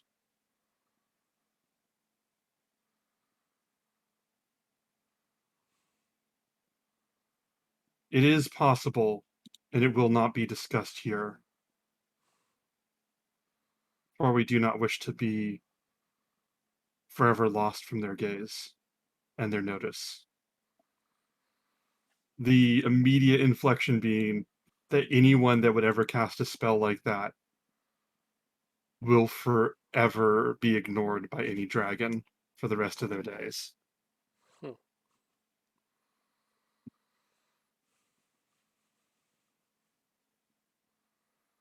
So there you go, the egg you have. Expose it to light or electricity once a day for mechanically 3d6 days. I will roll those dice once you pull it out of the box.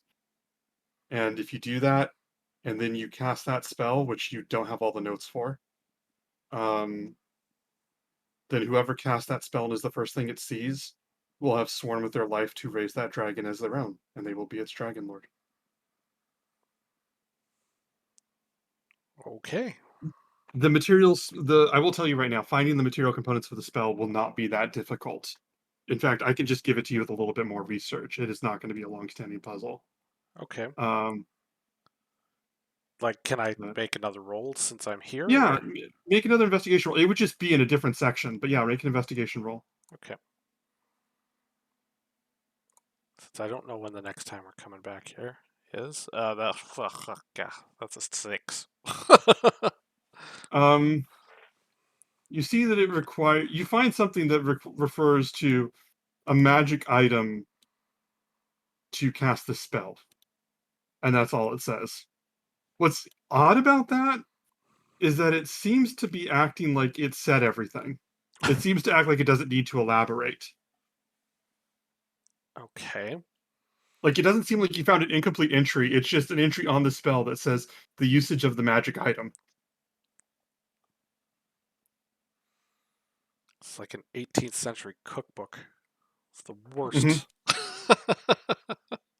Milk. Yeah. Would I be able to maybe get some of the attendants here to help me out? And Sure.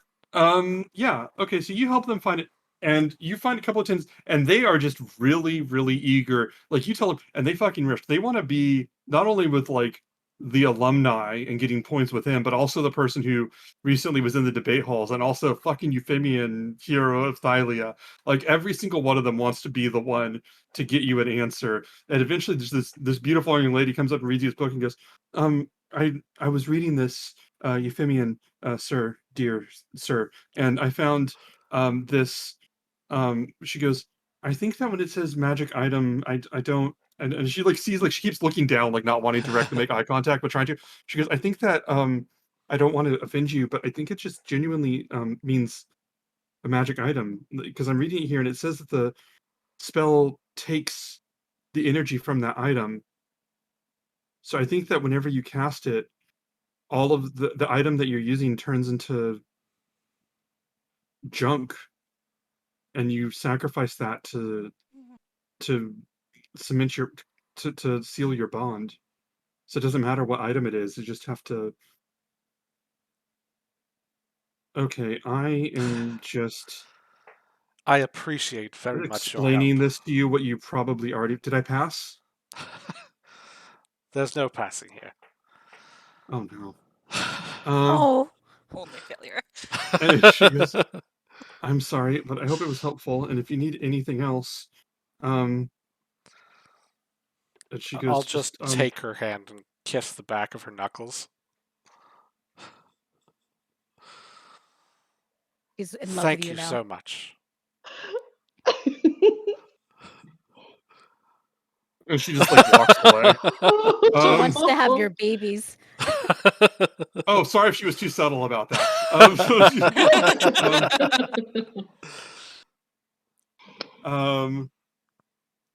Yeah, basically take care of this. Take care of this egg. Be the first one it sees, and the second it sees you, or when it sees you, drain the magic out of a magic item while reciting these words, which you have to say in Draconic, but that's easy. You don't have to be fluent. You just have to learn how to say these words in Draconic, and it will be bonded to you. It will basically grow up to be your companion if you honor those words. Okay. Well, I will have copied them down on my scroll. Mhm. And if it would be possible, I'll get you to send them to me as well.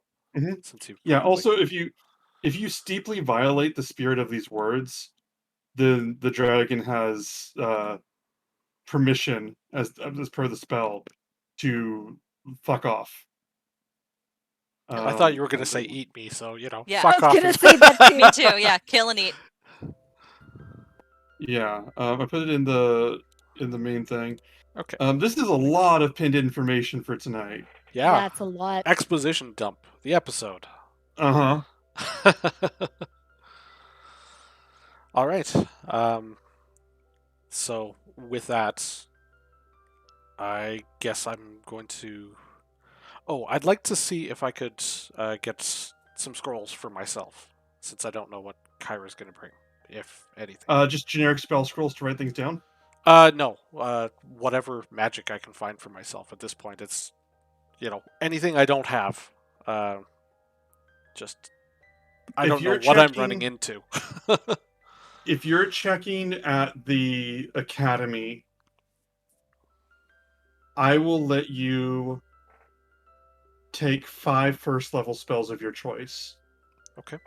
And then I know, Allie, wizards. I'm going. I used to be. I don't know if you guys know how scared I was to give out wizard spells in campaigns before, but like again, Odyssey is not a balanced campaign, so why do I need to act otherwise? Um, 5 first level spells of your choice. Give me 4 second level spells and 2 third level spells. The first levels you can have immediately. I'll write this out. The 5 first level spells you can have immediately. I'm going to make you roll for the second and third level spells. Nice. That's more than fair. Okay. Sorry. So that was 5 first, 4 second, 2 third. Yes. Okay. So let's go. Do you want me to list them off here, or do we want to just bookkeep You can later? tell me. Well, it's totally. Thank you, Ellie. You can, if you have the list of what you want, you could do it now. As soon as you have the list of all 11 spells, we'll go through it. Okay. If that's now or later. Yeah. Um. Works for me. Mhm. Yeah. Only one of you could be the Dragonlord. I'm curious as to where that's going to go. I'm sure you guys will be supportive of it. I just saw multiple people I just saw several of you very quickly try to hide the fact that you will fucking kill the other people to be the Dragon Lord. No. Some No. of you were just I just thought we were already penned in from those visions. hmm those are visions are things very, very likely, but there is no vision that is guaranteed.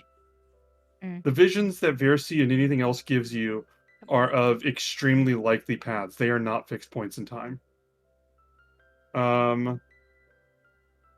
So that being said, because Cray's ears had perked up when I talked about the twins, could I have maybe run back to Siba and see if there's any other information, like in the journal regarding the twins or anything at all like that? I can fast forward that and let you know that your aunt Moxina was getting a lot of her information and guidance from that one dragon. Oh, So, right. so if her information comes from uh, the twins, so there's two islands that she basically talked about. She was driven away from an Amazonian island, Mm-hmm. and also she was driven away from the Amazonian island, and also the dragon. So let me see. Let me double check which one this would be because I think you have a right to know.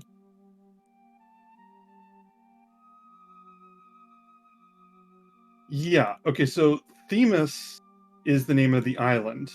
Mm-hmm. Um, and you would find she had plans to go back there.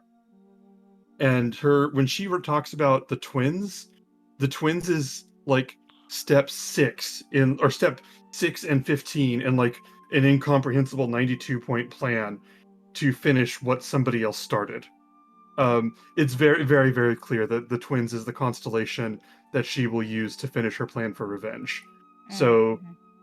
you can, without it being explicitly stated in the book, reasonably assume that that's either where she was going, so either where she's from, or an island that's absolutely crucial to what she wants to do.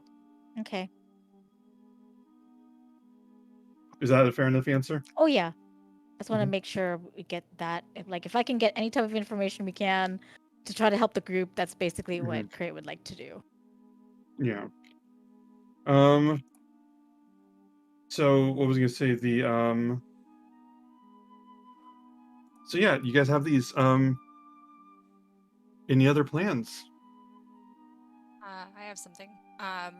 Depending on how long we have, given how long it would have taken Euphemia to do the research and Craren to go find Seema, Mm-hmm. I definitely want Bullbug to help me bring the harp on Mm-hmm. board. Mm-hmm. And then if we have time, also do a little bit of recon at the docks to see if I can purchase some supplies with which we might repair the ship if anything happens to it. Okay. You can buy repairs. Okay, so basically, he can help you with the harp. He can get that on board. Um, like I said, if you're going to use the heart to control the weather, it's going to take a lot out of you. Because you can't cast it once. You have to basically be spamming the spell for the entire trip. Yeah, I just want to have the option. Yeah, absolutely. And then I don't know how much it would cost to repair the ship. I'm sure it's somewhere in the book. My immediate thought on that is basically that since the ship is so unbreakable in the first place, anything that could damage it would be massively substantial. And so fixing it would also be extremely substantial. So it wouldn't be like leave stuff on board. It would be like find a harbor. You could like leave stuff on board. You could leave stuff on board. But what I'm saying is the supplies would probably be really, really expensive. Like the ability to repair the Ultros on the fly. Like you can repair it at docks, but like the ability to like repair it in an emergency, probably talking. I mean, like this was made out of dryad wood. Like you wouldn't be able to just like replace it with oak. So I would look into what the costs would be because it probably, for how much you guys have, would probably still be a dent. Is what I'm trying to say. Yeah. And I want to make sure that it's a fair amount. Okay. Well, if I don't have enough money for it, I'm not gonna like go. I'm not gonna like take out loans and stuff. I don't. But like. You'll have enough. I mean, you guys have thousands, if I recall. So you guys have enough, but it'll be like actually like looking at your savings and deciding if, as a group, if you want to do it, not like just deciding it. I will tell you, this is some stats you guys might want to know about the ship. It can go 5 miles per hour. It can hold 100 people. It can hold 150 tons. Oh. It has 1,000 hit points. Like I said, at the point when you need to repair the ship, you're probably in deep shit anyway. It has 4 ballista that can be fired off the sides. And it has 2 rowboats that can hold 8 people. And for some reason, the plank that allows you to disembark only allows you to disembark a maximum of 5 people every 24 hours. No idea why. I refuse to roleplay the whole crew disembarking. I refuse. It is an enchanted plank. Well, for it. So like weapons and stuff, would we say it would be already outfitted for like the weapons we need for the ballista, or do we need to buy them? You would have enough weapons for the ballista now. Like if you want to have like an extra like you have enough weapons that you could fight your way through a situation. If you wanted to have the supplies to genuinely be able to continually defend or aggress at sea, then I would figure out some prices for that. Does that make sense? Like, yeah. I would let you guys do it for like a scene or a story, but then you would need to go back to town and restock. You said basically, 2 rows. Oh, sorry. I was going to change the subject. Go ahead. No. Oh, I was just real quick while we're talking about it. You said 2 ropes that can hold 8 people. Is that 8 total or 8 each? 8 each. Okay. Thank you. Yeah, I don't have exact numbers on how much everything about the Ultras costs. It might be in this book or it might not. I genuinely did not expect you guys to ask that for some reason. I don't know why I didn't think of that. But anyway, the point is, given what the Ultras is, I will have to research the costs of anything that basically could be considered a modification to the ship. Yeah, I think I'd want a little bit more weapons, I would say, but okay, that would be cray. I'll make you a it would deal. depend on. I'll make you a deal. Since I don't have the numbers available, I can find them out throughout this week and next week. And I will put the prices in chat and we can negotiate. And if everybody agrees, we can retcon this as something that you purchased during this time. Because I think that's more fair than holding it against you later. Okay. That would be, awesome. Thank you. So let me know. So I'm going to put like a little Christmas wish list. You guys want the tools to repair it while at sea and upgraded weaponry, whatever that may be.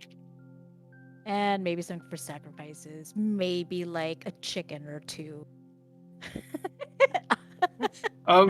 Giddy, so as far as livestock for sacrifices, I mean, they pretty much have a gold value, so you guys can just tell me how much gold worth of animals you want to put on the ship, and we can eyeball that. Like, a chicken would be like a gold, but like if you want to get like cows or like, I tried to think of what was bigger than cows, and I just blanked. Pigs. Well, they're not bigger, but 3 pigs stacked on top of each other.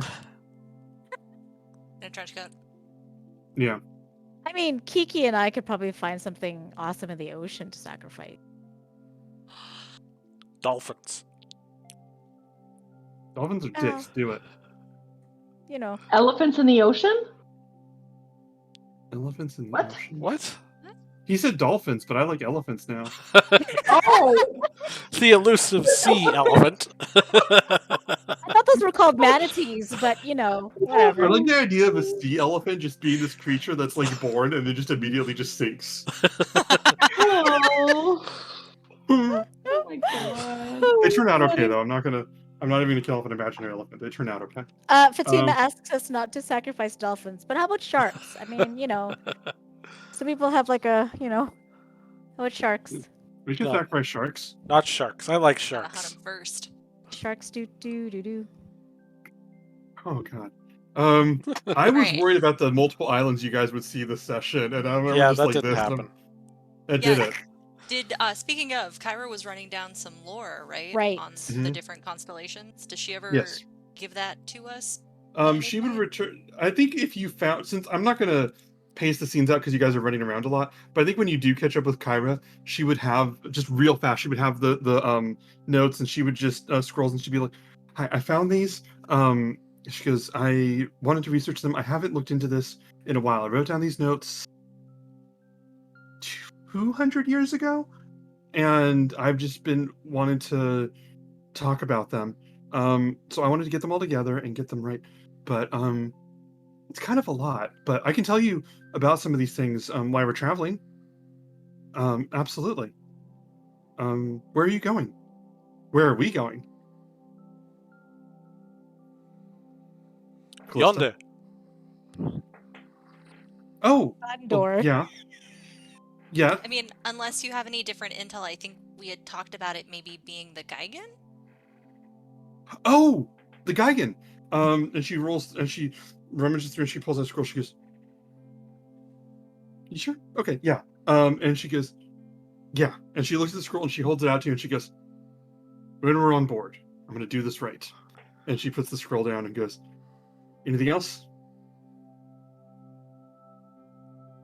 I had something I wanted to give you, but we can do that later if you want. It doesn't have to be like a whole big thing with everybody. Oh, okay. And she goes, "Well, you can give that to me later, I guess." That sounds like okay. I'll see you soon. I guess we have planning to do. I'm just gonna double check on some things. I'm just haven't been this busy in this way in a while. Are you You see, her okay? just like I'm very okay, and you see her like really excited because this has been like the topic that she's been having. Like I told you, Valis and her have been like, Valis has been giving her shit for like not contributing properly to the war and everything, and so Valis figured out that Kyra can be using her stories to locate people that can come aboard, and now Kyra's figuring out the stories of the Constellations, and she's just like really, I don't know those of you that get mania, but just really just manic over the fact that all of her storytelling is actually coming into play here, and so she's getting everything together. And she just goes, "Okay, I'm gonna get some things. I'll see you soon." Do you have Volbug? Okay, good. And she kisses you on the cheek. "I'll be back." Okay. And she heads off. Good luck. Tammy, since we haven't heard from you in a while, I got some notes from people, but I want to check in on you. Is there anything that you want to be doing right now?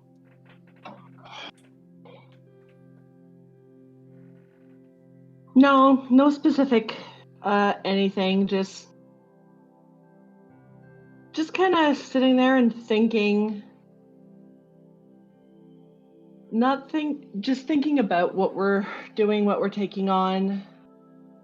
Hoping to heck that we can pull it off. Not getting discouraged, but not being overly, "Yeah, we got this." Just kind of Mhm. thinking about it all. Mm-hmm. Where are you when this happens?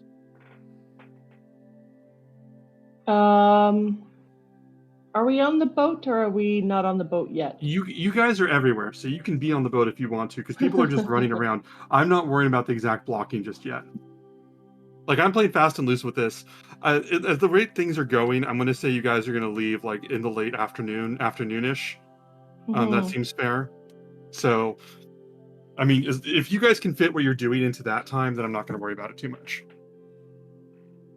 Then I'll just be kind of like just wandering in the streets, going in the shops, kind of window shopping, but half-heartedly because I'm just lost in my own mind. Make my way back to the dock, sit there, watch for a bit, you know, kind of go up a street, sit on a park bench kind of thing. Just literally just like in major thought.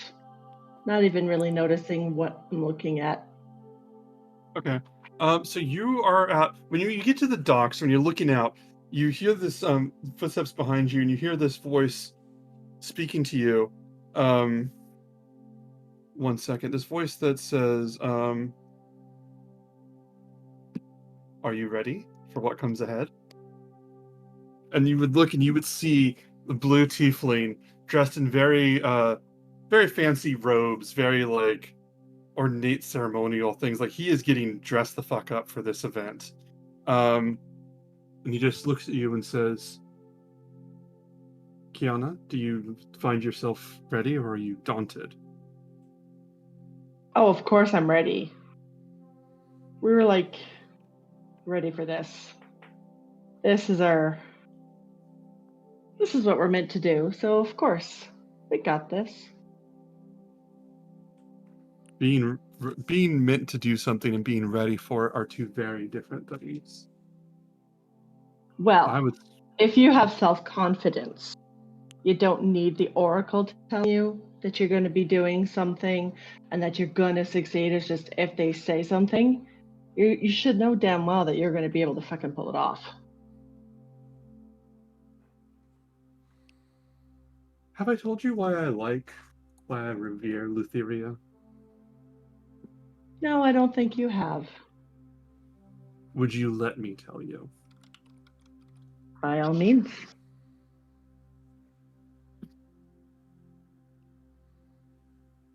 Lutheria, some people like her because she gives them wine, or she spreads some sort of, well, people like the effect she has on others, and they want that power for themselves. What I like about Lutheria is that she wants us to be the truest versions of who we are. She thinks that deep down we're beasts, we're animals, and we are. I want to continue to climb and be recognized for my contributions. I think this will help me do that. I also think that I can't I can't ascend in a world that's mired in war that could have been easily prevented. I think that if we know who we are and we're honest with who we are, there's a power in that. I am scared and disgusted by most of the people on this ship, and I'm sure that most of the people on this ship, your friend included, want to cut my throat when I get on there. I know who they are. They're crass and basic and simpletons that are following what they think is right. And I know who they are. I know how to speak to them. I know how to speak to you, Kiana. You're patient, thoughtful. You haven't broken my neck yet.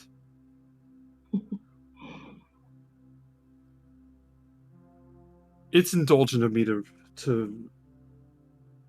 go on and prattle on about my beliefs, but what I'm trying to say is that knowing who we truly are and embracing the reality of who we are can be our greatest strength. So I'll ask you one more time as I attempt to have a conversation with you. Are you scared?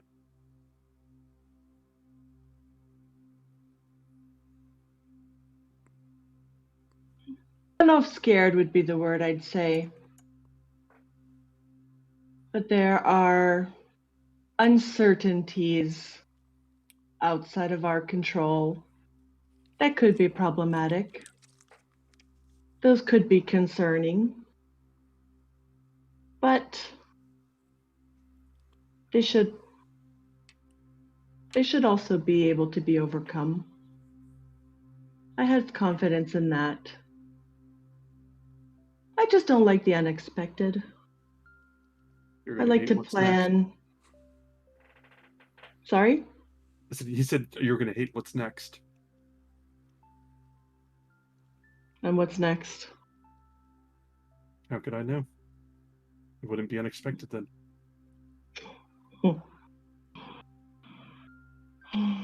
I like your confidence. I respect it. You genuinely mean that.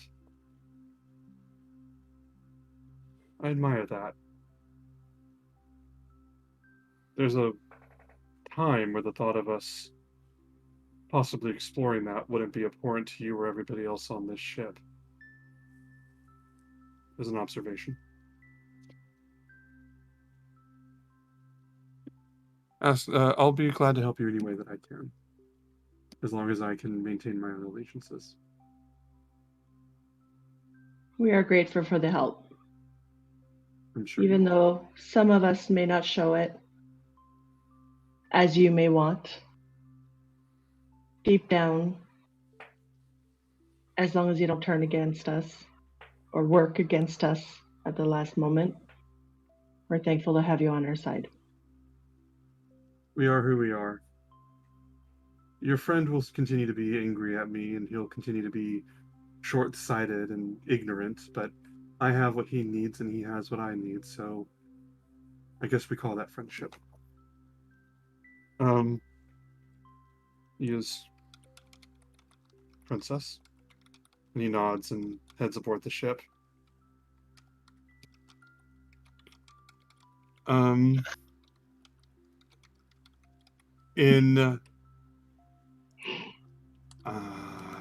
didn't ship them until 5 minutes ago. So is there anything else that anybody would like to do? Jen, I know you sent me something. I also sent you something. Oh shit, multiple people. Oh, okay, Reed. You sent me those. You can get Unseen Servant, Color Spray, Floating Disc, Earth Tremor, and Comprehend Languages. You can write those down. Nice. For the that next sounds fun. for the next 4, I want you to roll a 1d20, and 11 or higher, you get it, and we'll do those one at a time. Okay. So roll for Levitate.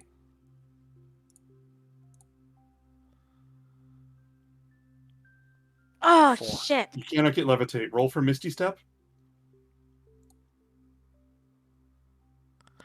10. Oh. Cannot get Misty Step. Roll Enlarge Reduce. 16. Oh, You thank can get God. Enlarge Reduce. Roll for Wither and Bloom. Okay.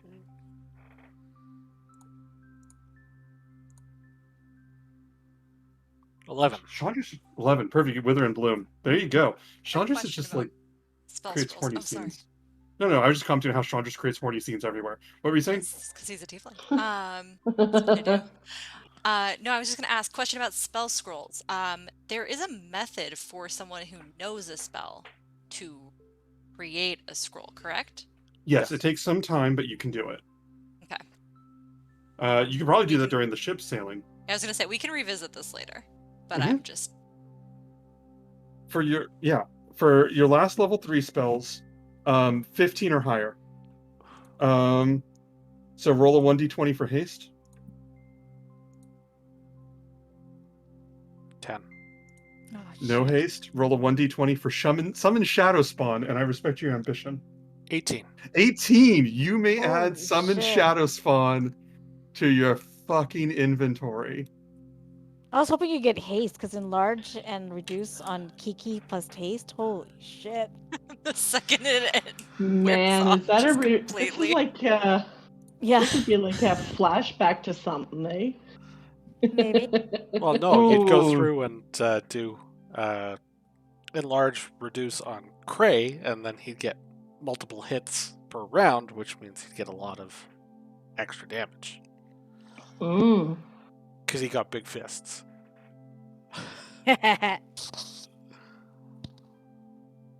Yeah, that was awesome. Some of these spells I don't know, so that'll be wicked to check out what the shadow spawn one would be and stuff. So that's neat. he gets a familiar that's made of shadows. Is what happens. To go with his brain, his floating mind thing.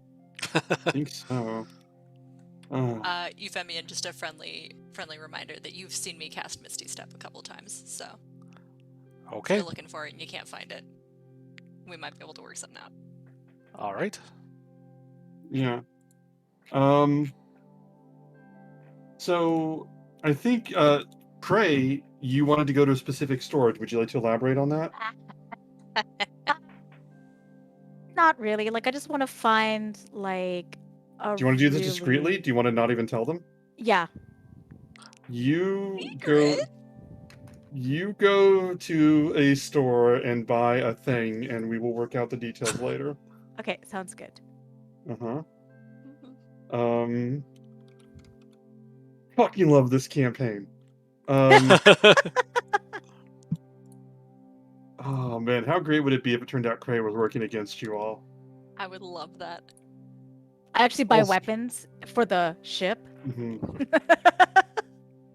Secretly been an Oh. agent of Lutheria this whole time. Yeah. I'm like actually Professor Snape. But like for the bad guys. There's a campaign you can do where you have people have secret agendas, and it's fucking amazing. Rhyme of the Frostmaiden. The agendas are amazing. I don't actually like the campaign. So, show of hands. Who is ready to be at the ship getting ready to sail?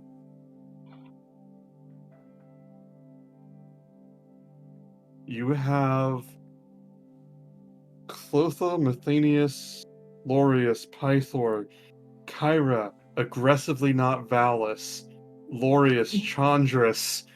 I think it's 100 sailors. I think I got the number wrong.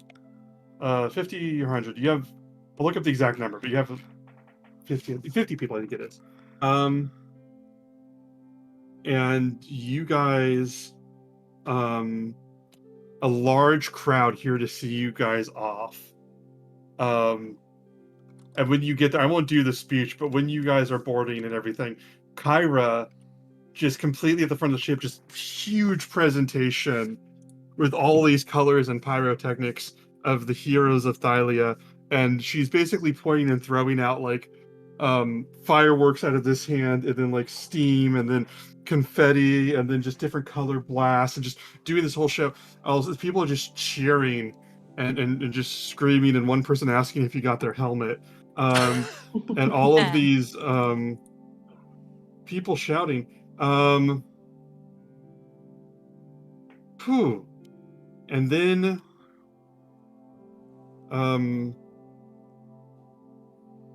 I think Kyra would ask you, are we setting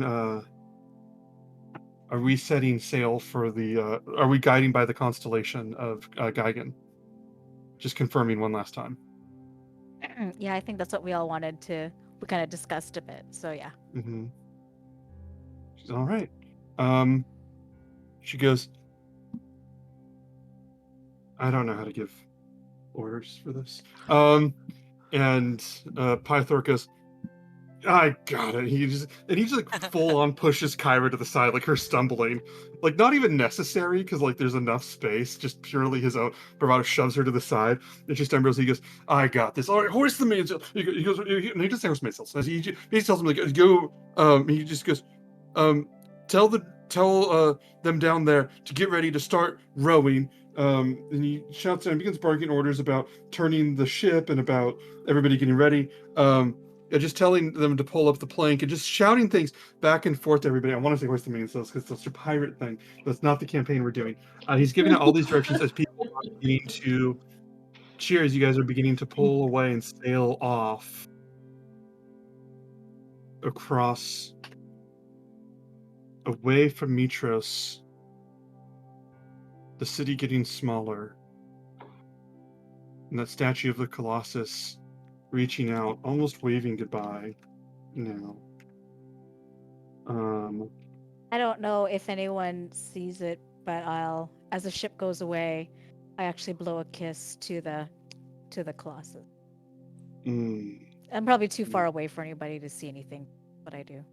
I love this. The statue I of love this. Pythor, right? I don't think so. I think it's maybe a statue of Pythor. I can't The remember. Dragonlord? The Colossus is actually like some asshole that like from years ago that we It's didn't just even Esther. know. It's just actually Esther or Xander. Yeah. Fuck. 1 second.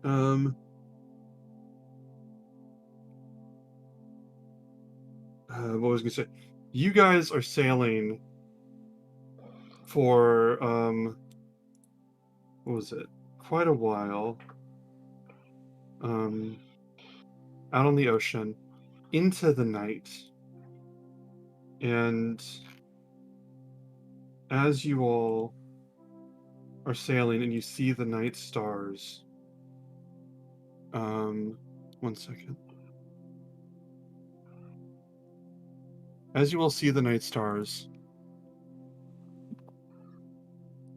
Kyra sends Callista. You see, and you had a message from Kai that says, "Miss Callista, may I see you at the bow of the ship, please?" I'll be right there. And you go up, and it's. We're gonna fast forward to night, and all the stars are out, and she's got her hand on the rails and is looking up, and she sees you and turns to you, and you see the moonlight hitting her, and she looks at you, and says, "So welcome aboard, but it's your ship, isn't it?" Kind of. I mean, I'm not the captain, but We can agree to disagree. She goes, "He's still here." yeah. We did what we could. It's okay with you if I sleep on the deck, right? Yeah. Can I join you? Yeah. And Yeah, I think that I like to go down there and hang out and like take notes in there just to like and ignore him, just to like fuck with him. But you know, like we don't sleep in there because then he does his weird shit. yeah, that must have been upsetting. I had to kill Cray. Yeah, why did people keep doing that? Well, I had to like wake him up, but you know. I mean, I read the notes. It just keeps happening. I mean, at this point, it's just a trope. That's true. Theme.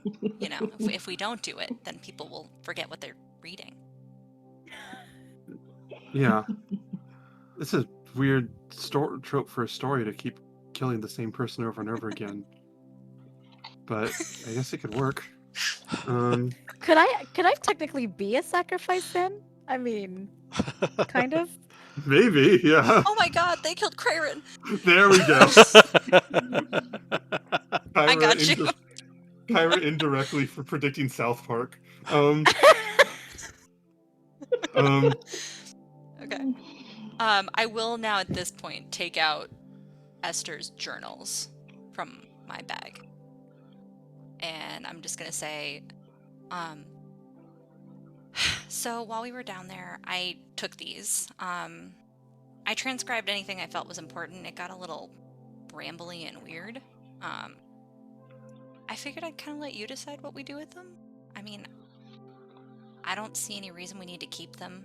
I honestly think the best thing for him would be for everyone to just kind of forget who he specifically even was, but I don't know how that would affect you. And she reaches out her hand. Mm-hmm. And she takes the books and she sort of walks over to the edge of the Ultras and just sort of holds the books over the water for a minute and just sort of sighs and looks at them and turns them over in her hand. And she says,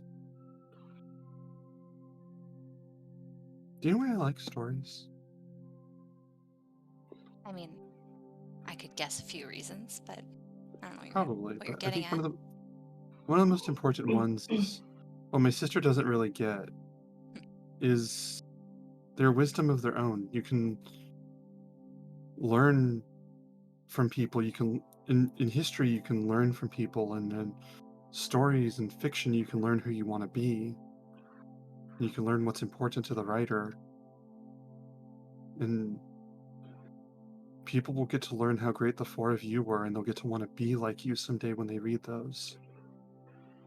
And people will read these and learn how horrible we can become if we're not careful.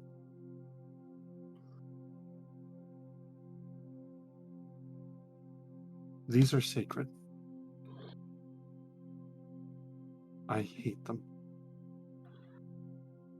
I hate them more than almost anything.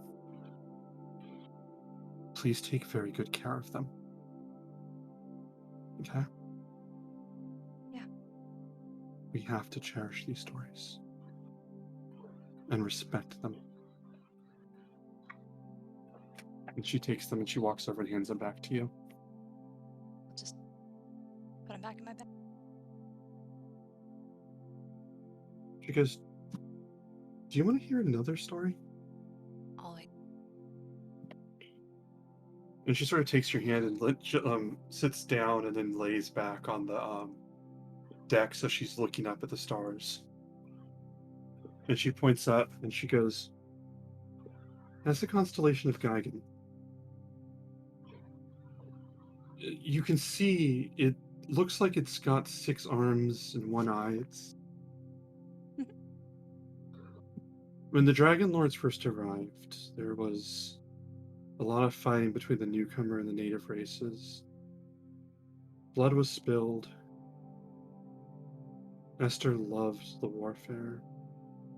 I think it's in that book. He was, well, you know who he was. He wiped out all the Geigen warriors. After that, Sidon and Lutheria, they heard the prayers of the Geigens calling out, begging for mercy that the Dragonlords weren't giving them. The Titans were moved and brought centaurs and nymphs and all these races to help with the fight. They fought against what he did, and that was the start of the war.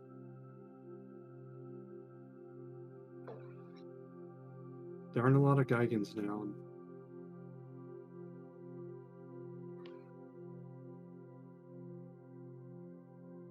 People need to know why. It took one man to be especially cruel. And we need to remember that.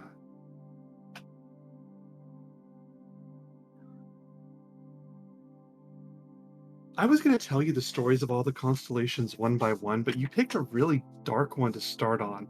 I thought maybe you can learn about the bear or something, or maybe the bard's a little dark too. I'm sorry about that. But it's fun for a while. But anyway, I wanted to tell you the stories of the constellations one by one so you could appreciate where we're going and where we're from. That's why I got the scrolls, is I wanted to make sure that I had them right. Hey.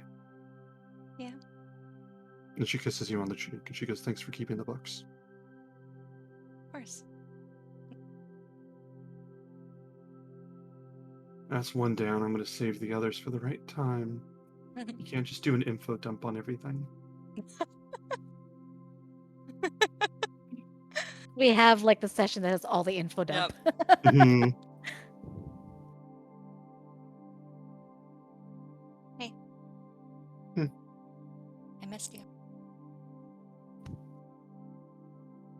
Me too.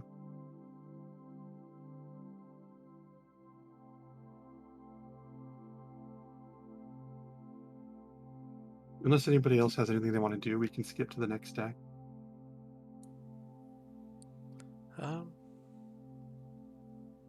No, I don't think there's anything else. I would like to start working on memorizing my stuff.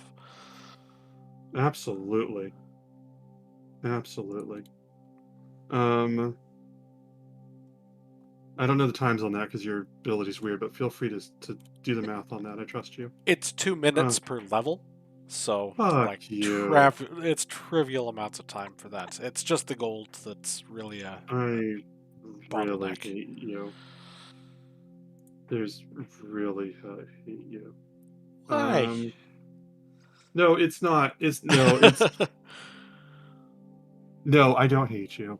It's when people get more powerful throughout these campaigns that I realize what they're capable of, and like, there's like a whole. The wizard is. We've talked a lot about this before about how the wizard is a really weird class because it's the only class in D&D that charges you time to do something. And then there's the Order of Scribes, which just adds the 2 words at the end of the whole wizard class. Or not.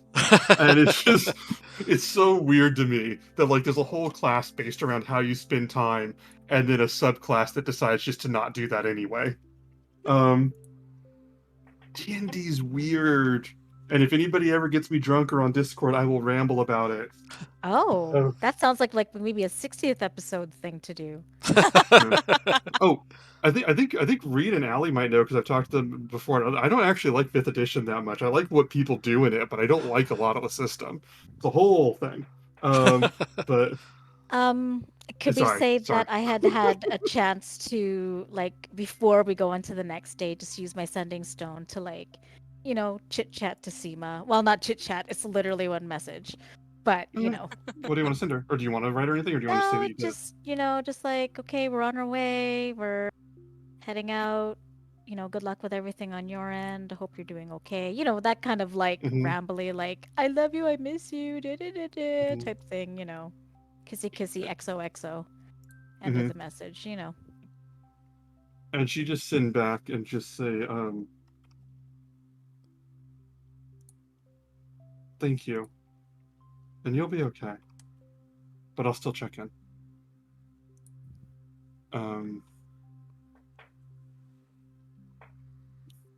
I love Seema like telling you don't be scared, and Chandras is like, admit that you're fucking terrified. I mean, Cray would never say anything to anybody else, but that's the reason why he would say it to Seema. All right, we go on to the next day. We can go a few minutes ahead. It feels like a good. Well, what does everybody think? It feels like nightfall is like. Oh yeah, Jin, would you please lower that to 58? No. That's why I made it look kind of like that, so it's easier for me to. I have to. It's part of what it is. That's just how it is. I've, of course, got to fix it nicer for later, but it'll be kind of like an 8. But Team, you're right. The more powerful the PCs, the more powerful the big bad can be. And I have got some big bads. I have got some villains. Hold on. That's scary as fuck. Yeah. Because considering how hard the Lutherian, what is that thing that we killed? The Chimera. Cerberus. Yeah. Yeah. Speak for yourself. So what was I going to say? The You didn't die. I didn't take any damage.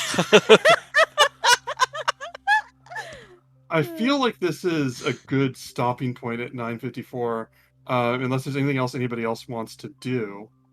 Kiki? No. Well, Buck didn't bring anything with him from the. Oh.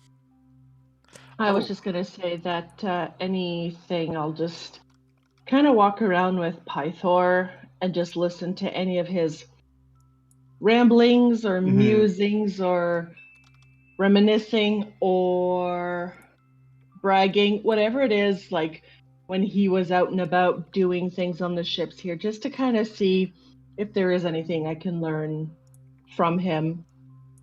Not trying to sound overly eager to get anything from him, but just kind of prodding him and to kind of just share stuff and stories potentially, just to get to I know think him that in a way and learn. Nice. I think that as he's bossing people around, he would notice that you're doing this, and he'd look at you, like sort of look you up and down for a second, and then he would just sort of I don't know a lot of nautical terminology, so I'm gonna botch this and just Neither involve do it. I.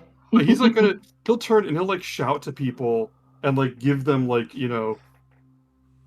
um hard to starboard or something, say something like that, and then he'll just like reiterate it again in common tongue. And he'll basically everything that he says and gives them, he immediately shouts out the basic translation of it, and then just every once in a while looks in your direction to see if you're still there. Um, and then just other than that, doesn't really say much. Just it's kind of like, well, you're seeing Dad's led a ship or two before. This is Take your stuff work. he knows how to Take do. your child to work day. Yeah. Um, let me see 1 second. Okay. Yeah, so he'd like be giving you watching you those directions. Euphemia, is there anything else that you want to be doing? Oh, no, you're doing the notes. You're doing those. You can add something, but I just want to check in. Yeah, the only thing I think was sort of what Ali was going to get at was tracking down Bulbug to see if he had anything from the forge. Right. Trying to remember what you guys commissioned. I don't know why that I did not think to bring that. The periaptive health, I believe, was what was left with him for Cray. Yeah. Let me see. Let me double check that. Periaptive health. Are you talking about the amulet of health? Or am I missing? Probably. Possibly. I might be conflating several different items. If you give me the exact name, I'll double check. He might have something. He probably will have like one thing. So give me the exact names. It's like the first one in the list.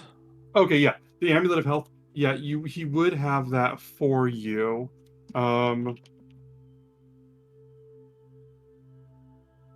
Let me see.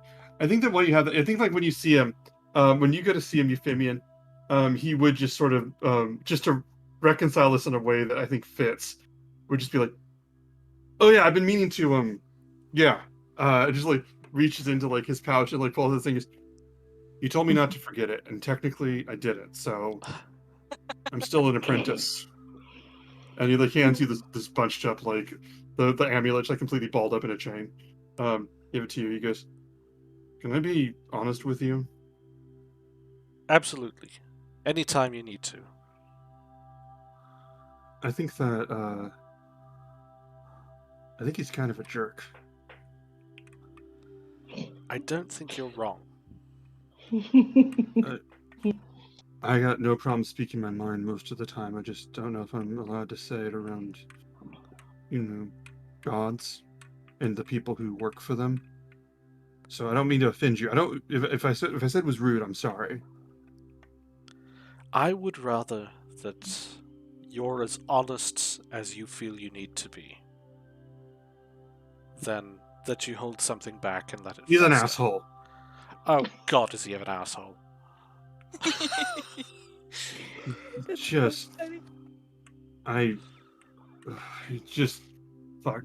You all are really nice. I think. You're kind of. You seem nice. I'm an asshole. I mean, I can be too. I was kind of a dick when I met you guys. I mean, everyone's an asshole sometimes. I'm very appreciative, by the way, that you didn't die or kill one of us. And me too. I appreciate that too. And I still, I mean, oh, we lost Tammy. Uh-oh. No. It might be the There goes the connection. stream. No. Well, Okay, but we'll killed wrap. her. Well, I'm still here. You still hear me? Yeah, the screen's off. Okay, so we'll wrap this up real fast because I was going where I was going to do some more banter, but I'll close it anyway. But he's just like, yeah, I just think that it's, we can all be a little bit of an asshole sometime. And he looks out in the water. Oh, there we go. Tammy will jump back on. Wait a second. I just- Press the There we wrong. go. Wonderful. What a wonderful Tried to return. maximize. I hit the X. I'm sorry. But anyway, he just says, I think we can all be a bit of an asshole sometimes. And he looks out and he goes, "You're human, right? Can I ask you a personal question? Ask away. How good are your eyes?" As good as they've ever been. So you don't see them over there, do you? I'm gonna take a look. Oh. And he points out into the ocean into the distance. Oh, I thought it was a ghost. Oh.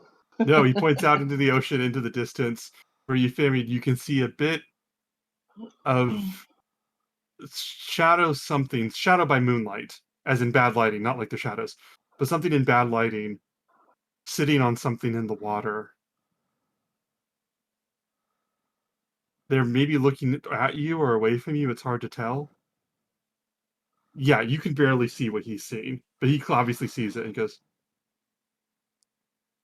"So you don't know what that is at all?" I have no idea. What's I'm going to bring up my manifest mind. If I ship it out that way, can it 300 feet? Is that enough?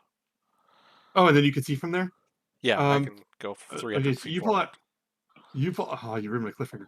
You pull out the 300 feet, you manifest mind, pull it ahead, and you see at the water, let me see, let me get this right. You see 4 people on a wreck of a rowboat that's clearly got holes in the side, and every one of them is filthy and bedraggled and looking out in the direction, um, looking. Let me pull this up. Looking at your end, and they see the mind, and you see like 2 of them sort of pull back and recoil when they see this magical thing appear, and then you hear this other voice in the distance go, "Well, about bloody time." And that's where we'll end this session. Fuck. Oh, I want to know. Fuck. What the Sidon. Don't trust it. fuck? I thought for sure it was going to be a moving island. I was thought thinking for sure. sirens. I was thinking sirens. I was like, oh, we gotta close up our ears now. Or not close up our ears. I don't know what the hell that meant. Whatever. I love it. Cotton. Yeah. And beeswax. Mm. Thank you guys for coming to this session. We have this, and I will say this about this book. A lot of D&D books have random encounters that can happen traveling from one place to another. This book's random encounters are the first ones I've ever liked in a campaign. Nice. So I'm rolling them. And some of Oh, these are yeah. not fixed points. But when I read the random encounters that can happen at the ocean, I fell in love with them. I love Oh, it. cool. So So excited. we'll be running those. um, Thank you guys. And you guys are on the way to an island that I shouldn't officially confirm, but probably won't deny too hard. Um, and yeah, I was sitting here. I was like, well, what made me feel stupid? I was like, well, they can go to any of the 9 islands and they don't have any clues. So I need to prepare a little bit for each of the islands. So I was reading a little bit of them. I was studying them and all of that. And then you guys come in and Reed goes, well, it's the Isle of Sidon, and there's a constellation called Gigan, and I double checked, and I on my stream, I hope my face didn't show me go, well, fuck. Like, I did not realize that the first island is incredibly simple to solve. Ooh. Well, it's simple for Reed. I mean, I did get a natural 20 on that history check, so, it's did. just Yeah. paying off down the line. Yeah. Yeah. So thank you guys. We are Roll for Bowl. You can vote. Thank you for adding more items to our heroes. Which of you guys wants the dread helmet? I think I Oh, I took thought- it. Okay, yeah. Yeah. Excellent, Yeah. excellent. Good. Then When he casts yeah. Fireball, fucking Yeah, just pull it on ridiculous. every time. mhm. Yeah. Um I Thank you find guys, your and we'll lack do. of faith disturbing. Oh god. Yes, yes. What I Of love course about the you would. common items, what I love about the common items in Xanathars is that they just add roleplay value, and I think there needs to be more things in D&D that have no purpose but to roleplay. What was I going to say? Sorry, I had a stray thought. I was going to complain about something. Yeah, we're rollable. See us next week. We're going to be here for a while. We're going to be doing the island hopping adventures. And I immediately realized the phrase island hopping is weird and historically fraught. But anyway, come see. Be sure to subscribe, check us or follow, and I'll see you guys soon. I don't think we have any closing announcements. Do you guys have anything you want to say? No. Submit questions. What's that? Submit questions. Yeah, submit Please. questions. Also, island hopping. First thing I thought about was like tropical, slushy drink. We're gonna have a grand time at these islands, y'all. Some of them are pleasant. It's I'm not vacation gonna lie. time. I'm not gonna lie. Right. Some of these islands are like, you know that Rick and Morty scene? I assume you've all seen it, where like, 20 minutes in and out, and then like a week later they're sobbing bedraggled messes. Like some of the islands are that, and then some of the islands are like, you went to the island of mojitos, but lo, the cash register is broken, so they're free. Suffer this Oh inconvenience. yes. Like Yes. you don't I don't want to guarantee any of them. And the guide on when to level up is kind of weird. I'm thinking I'm either going to let you guys level up every 2 islands or 1, depending on the pace that we're going. And yeah. All right. Thank you guys for coming to the stream. I think that's One it. Be thing, sure to. Mhm. I think next week, we are not, right? Are we not No, streaming you next said week? you're Yeah. said you're joining late. It's the week after on the 15th. Right. We're not. Right. We're not doing the So- 15th? Okay. Yeah, we're down to Jen, so. Again, sorry guys. Okay. Then Yeah, again. we can't do this without you. What was it? All right, cool. I will see you guys later. Everybody have a good night. Put your questions in chat. We got a stream. Put your speculations. Yes, bye. Tammy's mom, you're our saint and you're wonderful and we love you. Love you. Thanks, everybody. Bye. Good night. Bye.